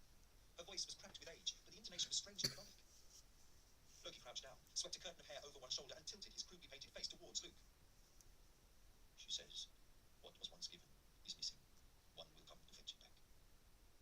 And then somehow, Luke was on his feet, and the horizon of the forest was jumping in his eyes, and he was running on stiff, awkward legs, running away from it all. Past the front of the house he went, then up the side of the building, a dark wooden wall rearing up on his right side, the forest blurring to his left. Behind the building, a white pickup truck with mud-plastered sides was parked before an overgrown orchard, the arrangement of the trees haphazard. Some of the tree branches hung heavy with dark green fruit, cooking apples. A thin, grassy track, grooved to clay in twin tyre tracks, travelled along the side of the sparse gathering of fruit trees before vanishing round a bend. Voices behind. Fenris whooped, then laughed like a jackal. Loki gave orders, his tone unhurried, methodical. A glance over his shoulder, the girl ran after him. Ungainly short legs, pumping in tight black jeans, heavy bosom swinging in an oversized hooded top with something printed on the front. Her feet bare, white, thudding, face round, excited. Instinctively, Luke ran towards the clay track. It might lead somewhere. The ground would not be so uneven as the forest floor was bound to be. He could cut into the thick trees further down the track, drop and hide at ground level. The thought pushed him on, his exertions loud within his head. Every footfall jolted up his spine and seemed to widen the crack in his skull, which he would never believe was not there until he dared look into a mirror again. Not being able to pump his arms was slowing him down. Eyes wild, teeth gritted, Fenris came at him from between the side of the truck and the shadowy rear of the house, looking to cut him off before he reached the track. A fat girl and a disturbed teenager with their faces painted like corpses or demons or whatever they thought they were coming for him. Luke yanked at his wrist binding. Impotent fury welled up in his throat. Even wearing big boots, Fenris was quick, would have to be faced. Luke stopped, turned, thought of kicking him heel first. The approach of the girl to his right distracted him. Cheeks puffed, chest heaving, little hands balled into fists, her washed-out eyes widening. A high-pitched scream came out of her small mouth. Fenris pulled up short, grinned, danced sideways, backwards, cried out something inarticulate, shrieky, triumphant. A moment of indecision, then Luke turned to the girl. She was almost upon him. He kicked everything he had into the gut of the rushing figure. Her forward momentum knocked him off his back leg and he was falling. There was a look of surprise, then fear at being hurt on her face, and she bowed away. The grassy turf came up too fast and slammed into Luke's shoulders from behind. Fenris laughed, clapped his hands against his thighs. The girl was bent double, silent, winded. Luke sat up quickly, swiveled his weight onto one buttock, bent his left leg at the knee to propel himself upwards. The toe of Fenris's boot struck him in the temple. Ice cracked inside his skull. Rivets opened his cheekbone. Red lights flared. When his vision jutted back down and settled, he was looking at a dead grey sky and could not close his mouth or clench his jaw. His ear whistled, and the side of his head thumped hot. Again, he tried to get up, but only succeeded in sitting before the girl's snatching, chubby fingers were in his hair. Something had come loose inside her, unhinged. He could see it in her eyes. A belligerent, keening sound, like sobbing, but harder, came out of her. Whatever had dried shut along the top of his head came apart under his hair with a sticky tape sound, and his scalp flooded hot. The pain made him go white all over. It enveloped him like an immersion in cold water would. He withered into a faint. She pulled him back down to the earth, flattened his shoulders against the cold grass. He broke from the faint, but thought he would be sick, couldn't breathe, thrust his hands upward, fingers locked like he was in prayer. His knuckles sank under her small, flat chin. She made a sound like air escaping quickly from a cushion until her mouth clamped shut on the sound. Fenris stamped the corrugated sole of his big boot onto Luke's face.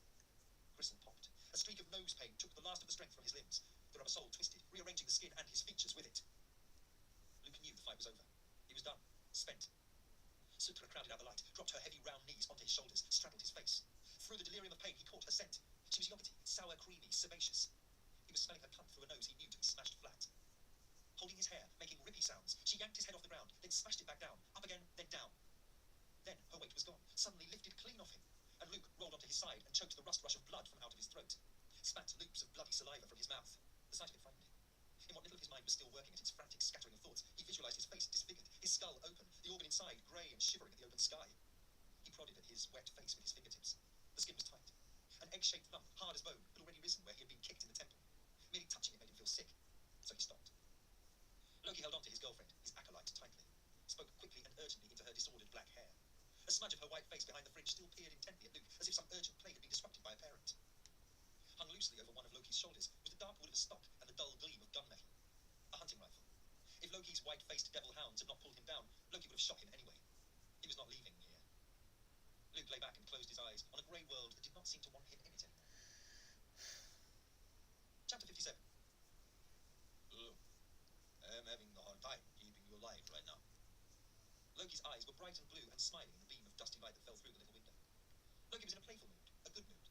Grinning, he tossed his mane of black hair over one shoulder. He didn't seem so dour, so intensely serious now. It was as if the arrival of Luke's butchered friend had relieved the tension in the air. And he was drunk. Beside the closed door, he had propped the rifle against the wall. Luke had been lying still for hours before Loki's arrival. He could not breathe through his nose, which felt like it had swollen to 4 times its normal size, and his head was open like split fruit. Both of his eyes were swollen, one nearly shut. It felt puffy. He was covered in scores of hard, red, itching lumps from being bitten senseless by the bugs in the hideous bed. Scores of cuts and scratches covered his ankles and forearms, and he had not washed in a week. He stank. He was thirsty. He was hungry. He was broken. He realised he didn't care about much anymore. And he hated himself for being relieved the giant was in a good mood. And he loathed himself for feeling some gratitude towards Loki too. Since they dragged him out of the forest, Loki had now saved him from the other two twice. Saved me for what? He was tired of being helpless, sick and tired of being sick and tired of this room, and of the stinking box bed in it, which would not dry, and now reeked of his own pneumonia. He had already been exhausted by his fear and pain and wretchedness before they even found him, and now the thin, indefatigable, but ultimately futile hope that had sustained him since he had awoken in this place was exhausting. The hope that somehow these young people would recognise some common humanity they shared with the dirty, wounded man from the forest, and that upon recognising that he was a good person, they would let him go. Its twin, the pathetic, clawing, infantile hope that help from the outside world would suddenly materialise way out here, was also exhausting. Hope was now more tiring than anything else. Its perpetual rise and fall through the terrible ache in his head, and its arrival and its disappearance while he passed in and out of consciousness, and while he moved from one strange world to awake in another, crueler place, was more painful and more hateful to endure than the sadism of these adolescent bullies. He supposed he was near the very end of himself. At last. So at last he could stop caring. And before he could start dwelling on what he would miss in his life, and who might miss him back in the world, he now decided, quite calmly, that he just wanted it to end. And to end soon. Perhaps he could even hasten it. He smiled with broken lips. Your tattoos are a fucking contradiction, Loki. His voice sounded thick, unrecognisable. Blood poured into his throat from the back of his nose, and he coughed it onto his chest, sat up, spat his mouth empty, looked at Loki, and suddenly hated him so intensely and desperately that when his loathing abated, his mind was clear. The giant paused in his expansive grinning. The morbid white face shook itself in mock surprise. Luke continued. You despise Christianity, am I right? You're not set fire to those old wooden slave churches because you hate God. You have a pentagram on your chest, another one on your shoulder, and an upside-down crucifix on your stomach. Should anyone need further proof that you are a devil-worshipping, badass motherfucker? Loki laughed, slapped his thighs, then swigged from his drinking bowl. Luke would not be silenced. Which all implies that you once believed in the devil. Insane, Loki. But then you also have pagan tattoos. Heathen runes and shit like that. Old Norse runes all over your knuckles, Loki. A Thor's hammer, I see. Pre-Christian. A different belief system. So, I'm guessing that you and Fenris are all about Odin these days, yeah? Which implies you do not believe in the Christian God or the devil anymore. So vandalising those churches was a waste of time. Places raised by a depth of belief centuries ago that I doubt you can even begin to understand, Loki. I've seen them in Norway with my friend Hutch, who was murdered by that atrocity you worship. Those churches are beautiful. Symbols of a more lasting devotion than your fads and your fashions, mate, because now you're in something else. But these were places that once gave simple people comfort. It's your country's culture. It's your own history. Sorry to sound like your fucking mum, Loki, but you're a vandal. A wanker. I tell you now, So what do you believe in? What really is your fucking point? Why am I here? Because from where I'm sitting, I've stopped trying to figure you out. I have no more interest in trying to understand anything about you stupid fucking morons. I don't think you have a point, Loki. Any of you. You're just a bunch of little shits that have crossed too many lines, and now you're so damaged you don't even make sense to yourselves. So come on, do it. Get it over with, you big bastard wanker. Loki raised his large face to look at the ceiling and smiled. Nodded. now, this is just attitude I'm speaking with you about, Luke. That gets you in trouble here. But you know, I like your style. True, you are very, misunderstanding my beliefs, which is okay, as you are most probably the blind sheep, like everyone else. So I make allowances for you, because you are asleep. But soon, I think you will be waking up. Loki rested his long back against the stained wall. He smiled wistfully, which was immediately at odds with his painted-on grimace, then sighed. You know, Luke, I miss fighting the church, the Christians. At least real Christians have the balls to judge me. You are with us, or you are damned. We learned that from them, it is true. To be absolutist, fascistic. I like their style. He raised his two giant hands and shook his head, as if struck by a sudden revelation. And you are not wrong about some things. To think we burned the oldest churches. I try not to have regrets, Luke. But that is one. I should have torched the new American shit, eh? Scientology or something. It's even worse brainwashing for very unsophisticated people. But there are places where true and much older devotion exists. Like here. Loki eased his long body to the floor, smiled wistfully. I knew about it all my life, you know. I'm from near this place, a bit south in Norway, but close. This is still my true land. And I come back from the work to be here. To get away, you know? To come where there are no fucking Christians, no rules, no social democrats or humanist bastards. He spat, then swigged from his horn. Despite the many competing odours about him in the room and the state of his nose, Luke could taste the unpleasant yeasty miasma of Loki's breath, even from where he was slumped inside the box bed. We have awoken, Luke. And we want our fellow Vikings to awake too, you know.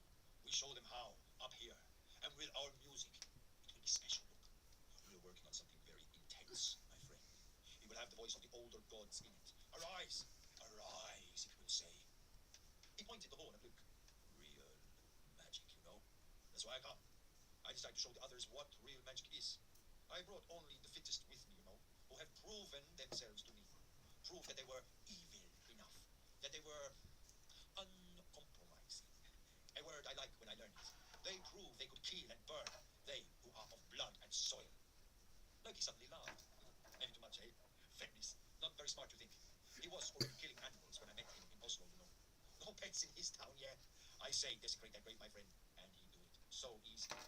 Churches. Loki made a sound of something exploding and shaped the flames in the air with his big hands. Kill a priest, I once say when we are drunk. Loki nodded, grinning, as if merely recounting some absurd and trivial exploit of rebellion. And he surely did. He straightened his face and Did adopted you a more just wake up commanding and choose posture. violence? To be a Viking, you must learn to be truly evil. Hey, Must be able what? to prove yourself in a blood frenzy. He's just biting the book now. Oh, you are very lucky. And I tell you this because you are the first person to know this about us. We're still alive, yes? Okay, do not answer. But let me convince you. We have killed 9 people, including 2 priests. Loki grinned, swigged again from his horn. Not bad, eh? Worst mass murderers that Norway ever has, and they still don't know it. That's the best part. They don't expect it will happen in Norway. But we are some of the first ones to wake, you know.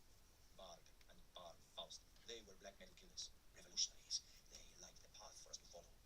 But we go much further than them. And Odin is coming, my friend. Make no mistakes about this. There will be murder. There will be blood sacrifice. We will have our revenge. You will see. You will see. He drank some more. Sometime during Loki's confession, Luke lost what had been a sudden hot desire to go to the man. He didn't really know what he believed about the youths, or even knew to be true anymore. But he now doubted that Loki was lying about what the group had done before they arrived here. Luke started to laugh. He had to do something. It helped with the fear. Being afraid wasn't helping him, hadn't done so for a long while. There was no time for fear now. Fear was useless to him, a repetitive survival instinct when survival was no longer a possibility. It was time for something else altogether. Loki glared at him. This was not a reaction he expected or wanted. Luke could see that. They wanted to be feared and revered, as all morbid adolescents do. What happened, eh, Loki? What happened to that sweet little blonde kid that you undoubtedly used to be? I bet you had one of those pattern jumpers too, with reindeers on the front. Better not to make too much of the piss, Luke.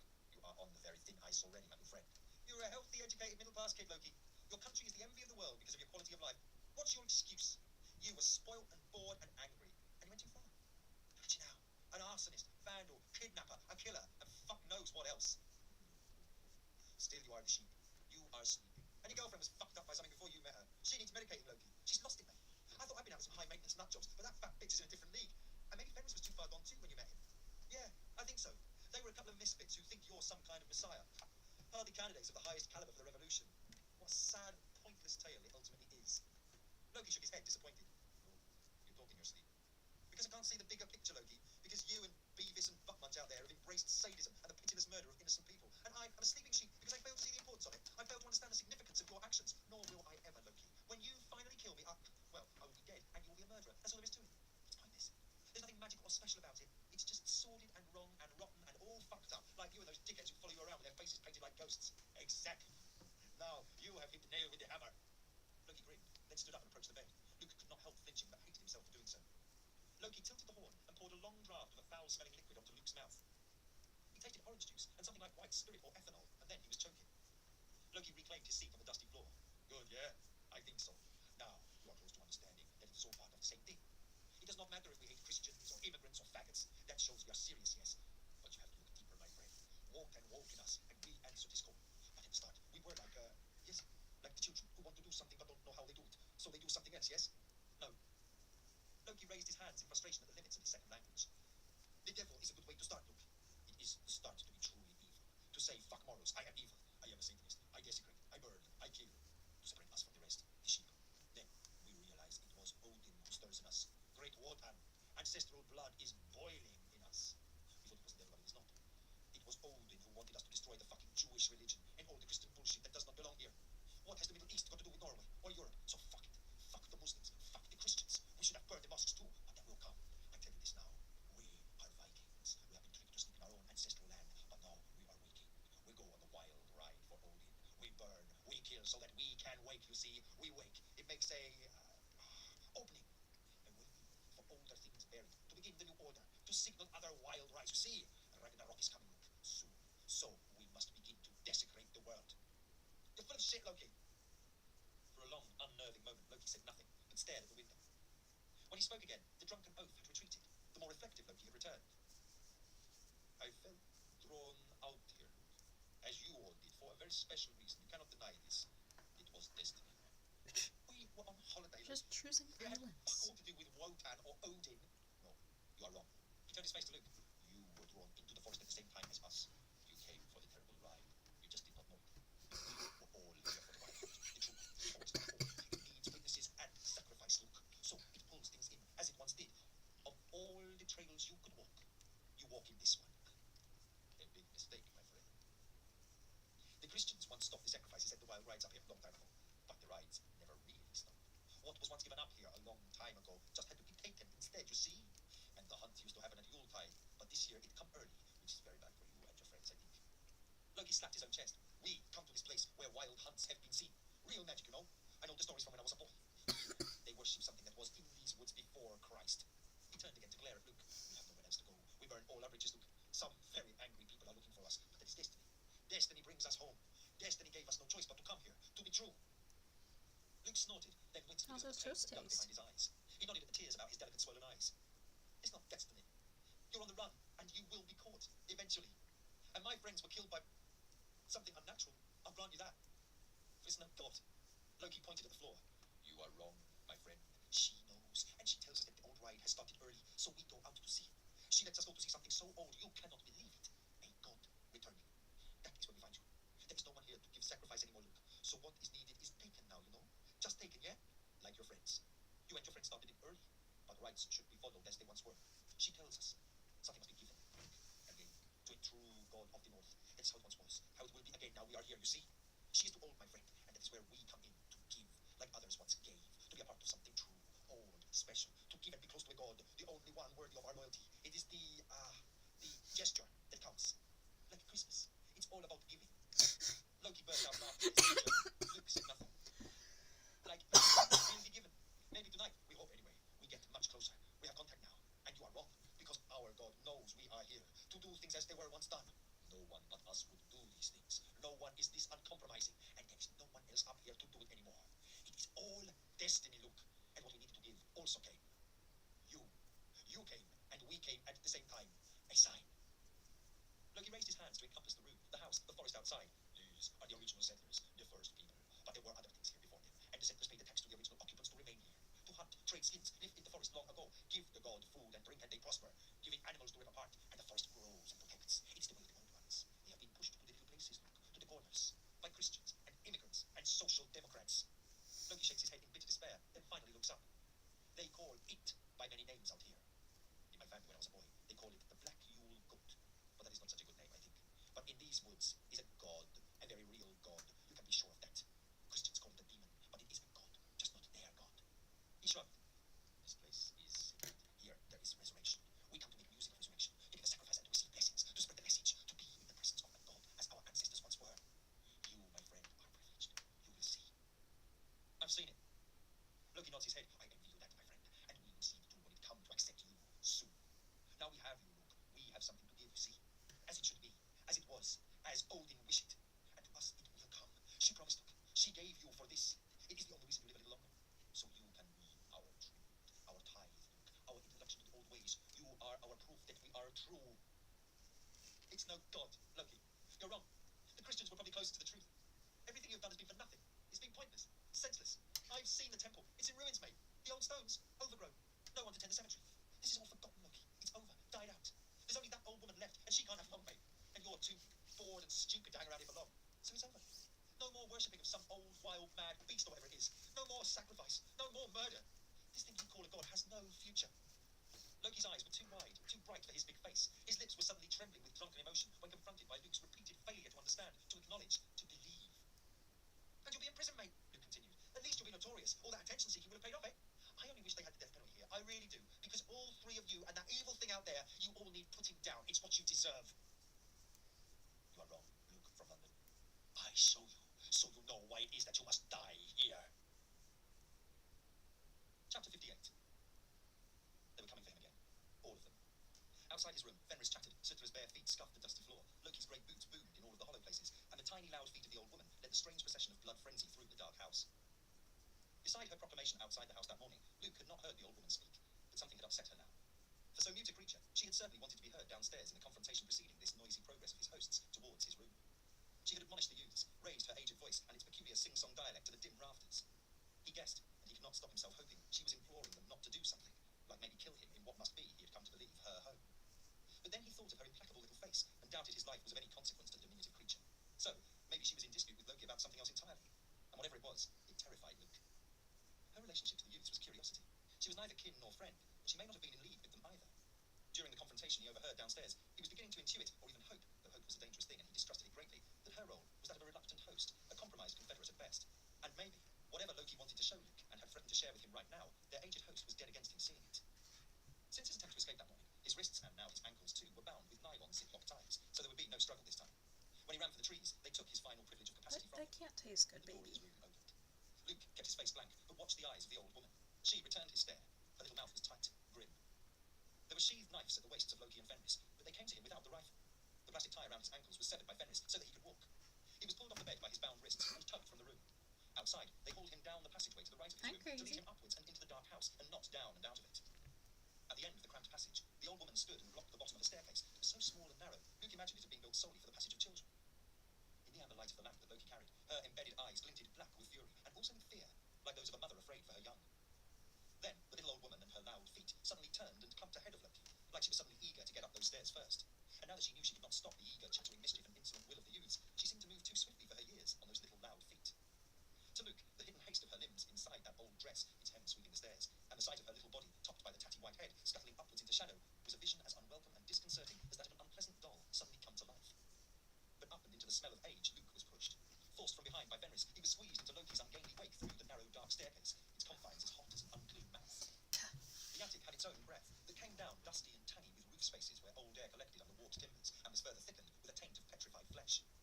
Luke recognised a smell sharpened by the long-ago desiccation of small bodies, of birds and rodents, their ruin now a lingering residue. It was the same odour he had discovered in the loft of a flat full of dead rats he once rented in West Hampstead. His heart jumped inside his chest when he caught the scent, and his eyes burned from his inability to blink as he was pushed closer to the top of the staircase. Something was living up there. He had heard it in the night, and the fact that it was living up there in that terrible reek of dried-out decay made him absolutely certain that he did not want to see it. Loki struggled before him, his progress progress slowed to a squeezing and scraping of his length against the ancient timbers and the wooden planks and dry plaster that buckled between the uprights. Amber light from the swaying oil lantern in Loki's hand threw a warm glow downwards between Loki's legs, and for moments Luke was able to see his feet on the little stairs that were so worn down and scuffed at their middle. The girl stayed downstairs, her plump face unsmiling with alarm or even fright. The washed-out blue eyes were magnified with awe at what Luke was being pushed towards by her collaborators. Up here was something she had clearly seen before, but did not want to witness again. But up he went, reluctant, stumbling, pushed by Fenris and pulled by Loki to the threshold of the black space. Inside, there was no light beyond the halo of Loki's lantern, which the giant suddenly shielded with one large hand, and then dimmed the flame inside the glass shade, as though to protect sensitive eyes. Not so much as a thin streak of murky daylight cut through a loose tile in the low roof above. This was the peak of the house, the summit of all its mystery and horror. Walls and stairs and beams below in the old structure crookedly supported it, but also concealed what was up there, insulated it, preserved it, and its continuing purpose. And Luke could now literally taste the impending revelation that he would rather be without. His terror was such that he could not even swallow. He tried and failed to rid his mind of the memories of what could still be found in these old places, out here amongst the oldest trees of Europe. Loki and Fenris fell into a hushed reverence once they were inside the attic space. A stinking hand curled around Luke's face and covered his mouth from behind to make sure he also observed respectful quiet. Fenris. The slender, dirty hand remained there, tight across his lips. A bony shoulder and chest pushed against his back and shunted him further into the darkness. He peered down to see his naked feet and at what they were scuffling across. From somewhere to his left, amber light shone. Loki's old oil lantern had been placed on the floor. Loki crouched beside it, his shoulder hunched against the slope of the roof. Briefly, he looked into Luke's wild eyes and then turned his head and raised the lantern to cast its meager glow out there, so he could see it all. The grubby light opened the space to Luke's eyes, which he wanted to shut and keep shut. The lamp illuminated a long rectangular loft with sloping sides that ran the length of the upper story of the building. The ceiling was low as it sloped down from beneath a central beam that Luke could barely stand upright beneath.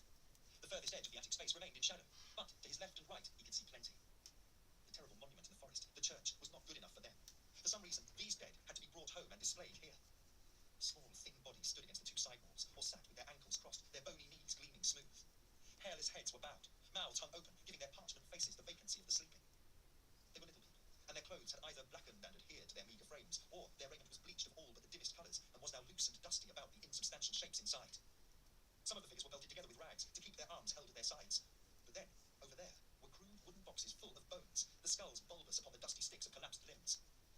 Other occupants of the reliquary were reduced to mere cairns of bone and dust and dross upon the wooden floor. And there were other figures, cramped into little chests, their remains mostly whole, their skin dark and leathery, their hairless heads propped upon the carved wooden sides of the ancient caskets. Another mottled figure had been crudely sewn into what looked like silver birch bark, in which it sat and grinned at eternity over the rim. Further in, as Luke was pushed forward by insistent Fenris, the heads of another half a dozen of the interned upright figures were yellowish. Lipless grimaces seemed poised to speak.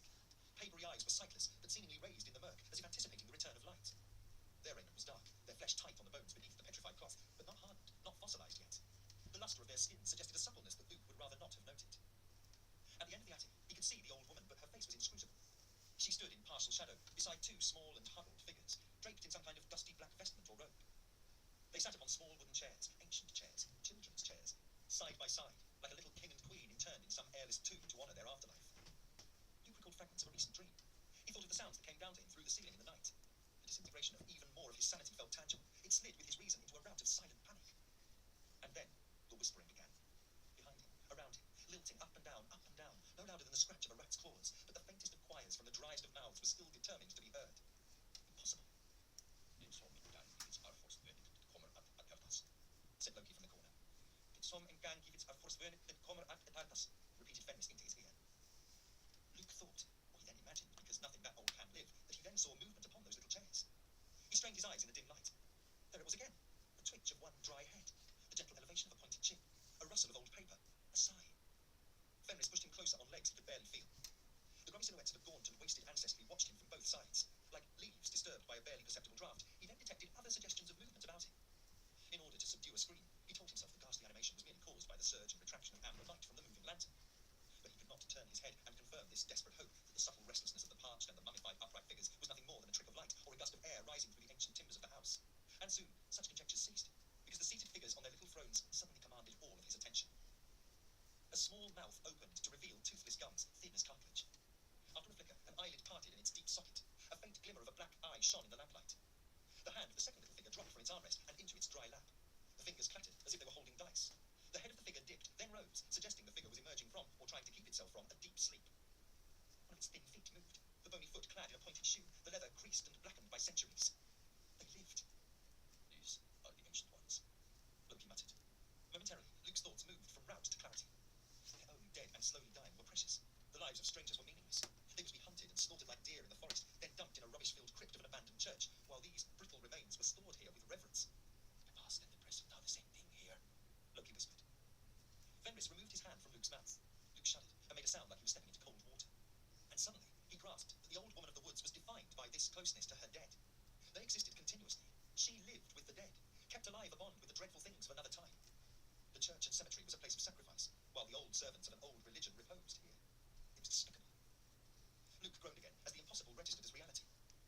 more shock than awe. As the air left his lungs, it sounded as if his life was leaving him too. Such a reaction of despair seemed provocative in this place. He caught a suggestion of a dry mouth within a dry head that had been pressed to the wall at his left, but was now gaping or gulping towards his presence. And then, the body below the head and the other two bodies flanking it twitched ever so gently in their moorings, as if keen to be much closer to him in the musty darkness. Luke dropped his eyes to the floor to evade the signs of their restlessness. But, in the thin, brownish light, he saw that the legs of the upright figures resting against the walls ended in bone. In hooves. And that their murky lower limbs bent the wrong way at the knee.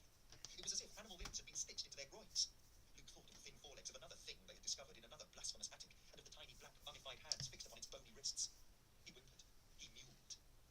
Luke pushed backwards against Fenris's pressing shoulder. He felt like he was being manoeuvred too close to the edge of a cliff, or within reach of a dangerous and cornered animal. Fenris dug his heels in, tried again to move Luke closer. Nay, said the old woman. Nay, nay, Said Loki. But Fenris would not be told, and he pushed harder until Luke nearly toppled forward and fell. He thrust out one leg to keep his footing. His face skimmed closer to the seated figures on the little chairs. Before him, a gasp. A sudden intake of breath inside a bone-dry chest, an audible creak as the jaw widened in a little mottled face. The second figure's head seemed to shake in a slight palsy, as if it were confused. Then, an eye opened in what was mostly a skull papered with brown skin. The eye was bluish at its centre, milky at the edges, and wet. Luke sucked in his breath. The figure's mouth dropped open. A hint of tongue whisked inside, no bigger than the flick of a small fish's tail. Both figures shifted on their chairs. More animate, their tiny movements progressed from vibrations to a sudden confused animation. He heard the scrape of old cloth, the click of bone in socket. They were afraid. Or was it excitement that made them move like that upon those small wooden chairs? And then the old woman was standing before the two little seated figures, shielding them and pushing Luke and Fenris backwards with her small, hard, brownish hands. Her black eyes were fixed on Fenris's face, over Luke's shoulder, and her eyes were filled with so much loathing it was hard to look too long into them. One of her small arms then withdrew from Luke's belly that she pushed at, and suddenly that little hand moved behind her grubby apron before returning with something extending from her tiny hand. Something thin and sharp and glinting within the tiny, liver-spotted fist. Luke looked down and focused on the blackened steel of an old blade, an inch from his naked gut. Narrow as a pencil, a museum piece, a relic whipped from a still life painted by a Dutch master. It prodded at him again. There was commotion of heavy boots from somewhere behind him in the attic, and Loki's voice was suddenly loud all about them. Fenris began wheedling with Loki in Norwegian. Then he talked quickly and angrily at the elderly woman, who, in turn, bared her blackish gums and dark teeth, and growled at Fenris like a small bear. Luke was suddenly pulled away, backwards, to the entrance, his feet kicking and scuffling for balance on the old, dusty floorboards. The lantern light leapt and retracted from behind him. It surged up and dropped down the underside of the ancient roof, and the amber light gave the impression that a row of the thin figures against the right wall were all leaning forward at the same time, as if eager for him to remain in there with them. Then, Luke was spun around above the opening to the attic staircase and pushed at it by Loki, one huge hand cupping the back of his head. But Luke needed little encouragement and leapt down the stairs, skittering, stumbling, missing his footing, and crashing to his knees at the bottom. He was talking quickly to himself, but not realised he was doing so. Sutra stood before him, looking as frightened as he felt. He tried to get up, but in his jittery panic fell forward onto his face. His forehead hit the floor, caught the tip of his swollen nose. Tiny, broken bones moved within the inflamed tissue. His eyes turned over, white, and his stomach flopped inside out. He bleached into a faint for a few seconds, banged his mouth against wood, then woke and clasped his face with the imploring fingers of his bound and useless hands. In the distance, up above him, there was shouting, Loki and Fenris, and another sound, one far more disconcerting, a deep, throaty growling that evolved into bleating. It didn't sound like a person. It didn't sound like it had come out of a human mouth at all. And it was then, combined with a stream of words twisted enough in their anguish to inform the listener that hysteria was building within the speaker. It must have been the voice of the old woman. Chapter 59. Thanks for joining me. May not seem like much, but that was actually a lot of knitting I got done. Unfortunately, I forgot my scissors or anything to cut the yarn with, so that's a little bit of an issue. But hopefully I'll have something to do that with next time I knit. Anyway. Oh, and the book I'm listening to is The Ritual. I'll probably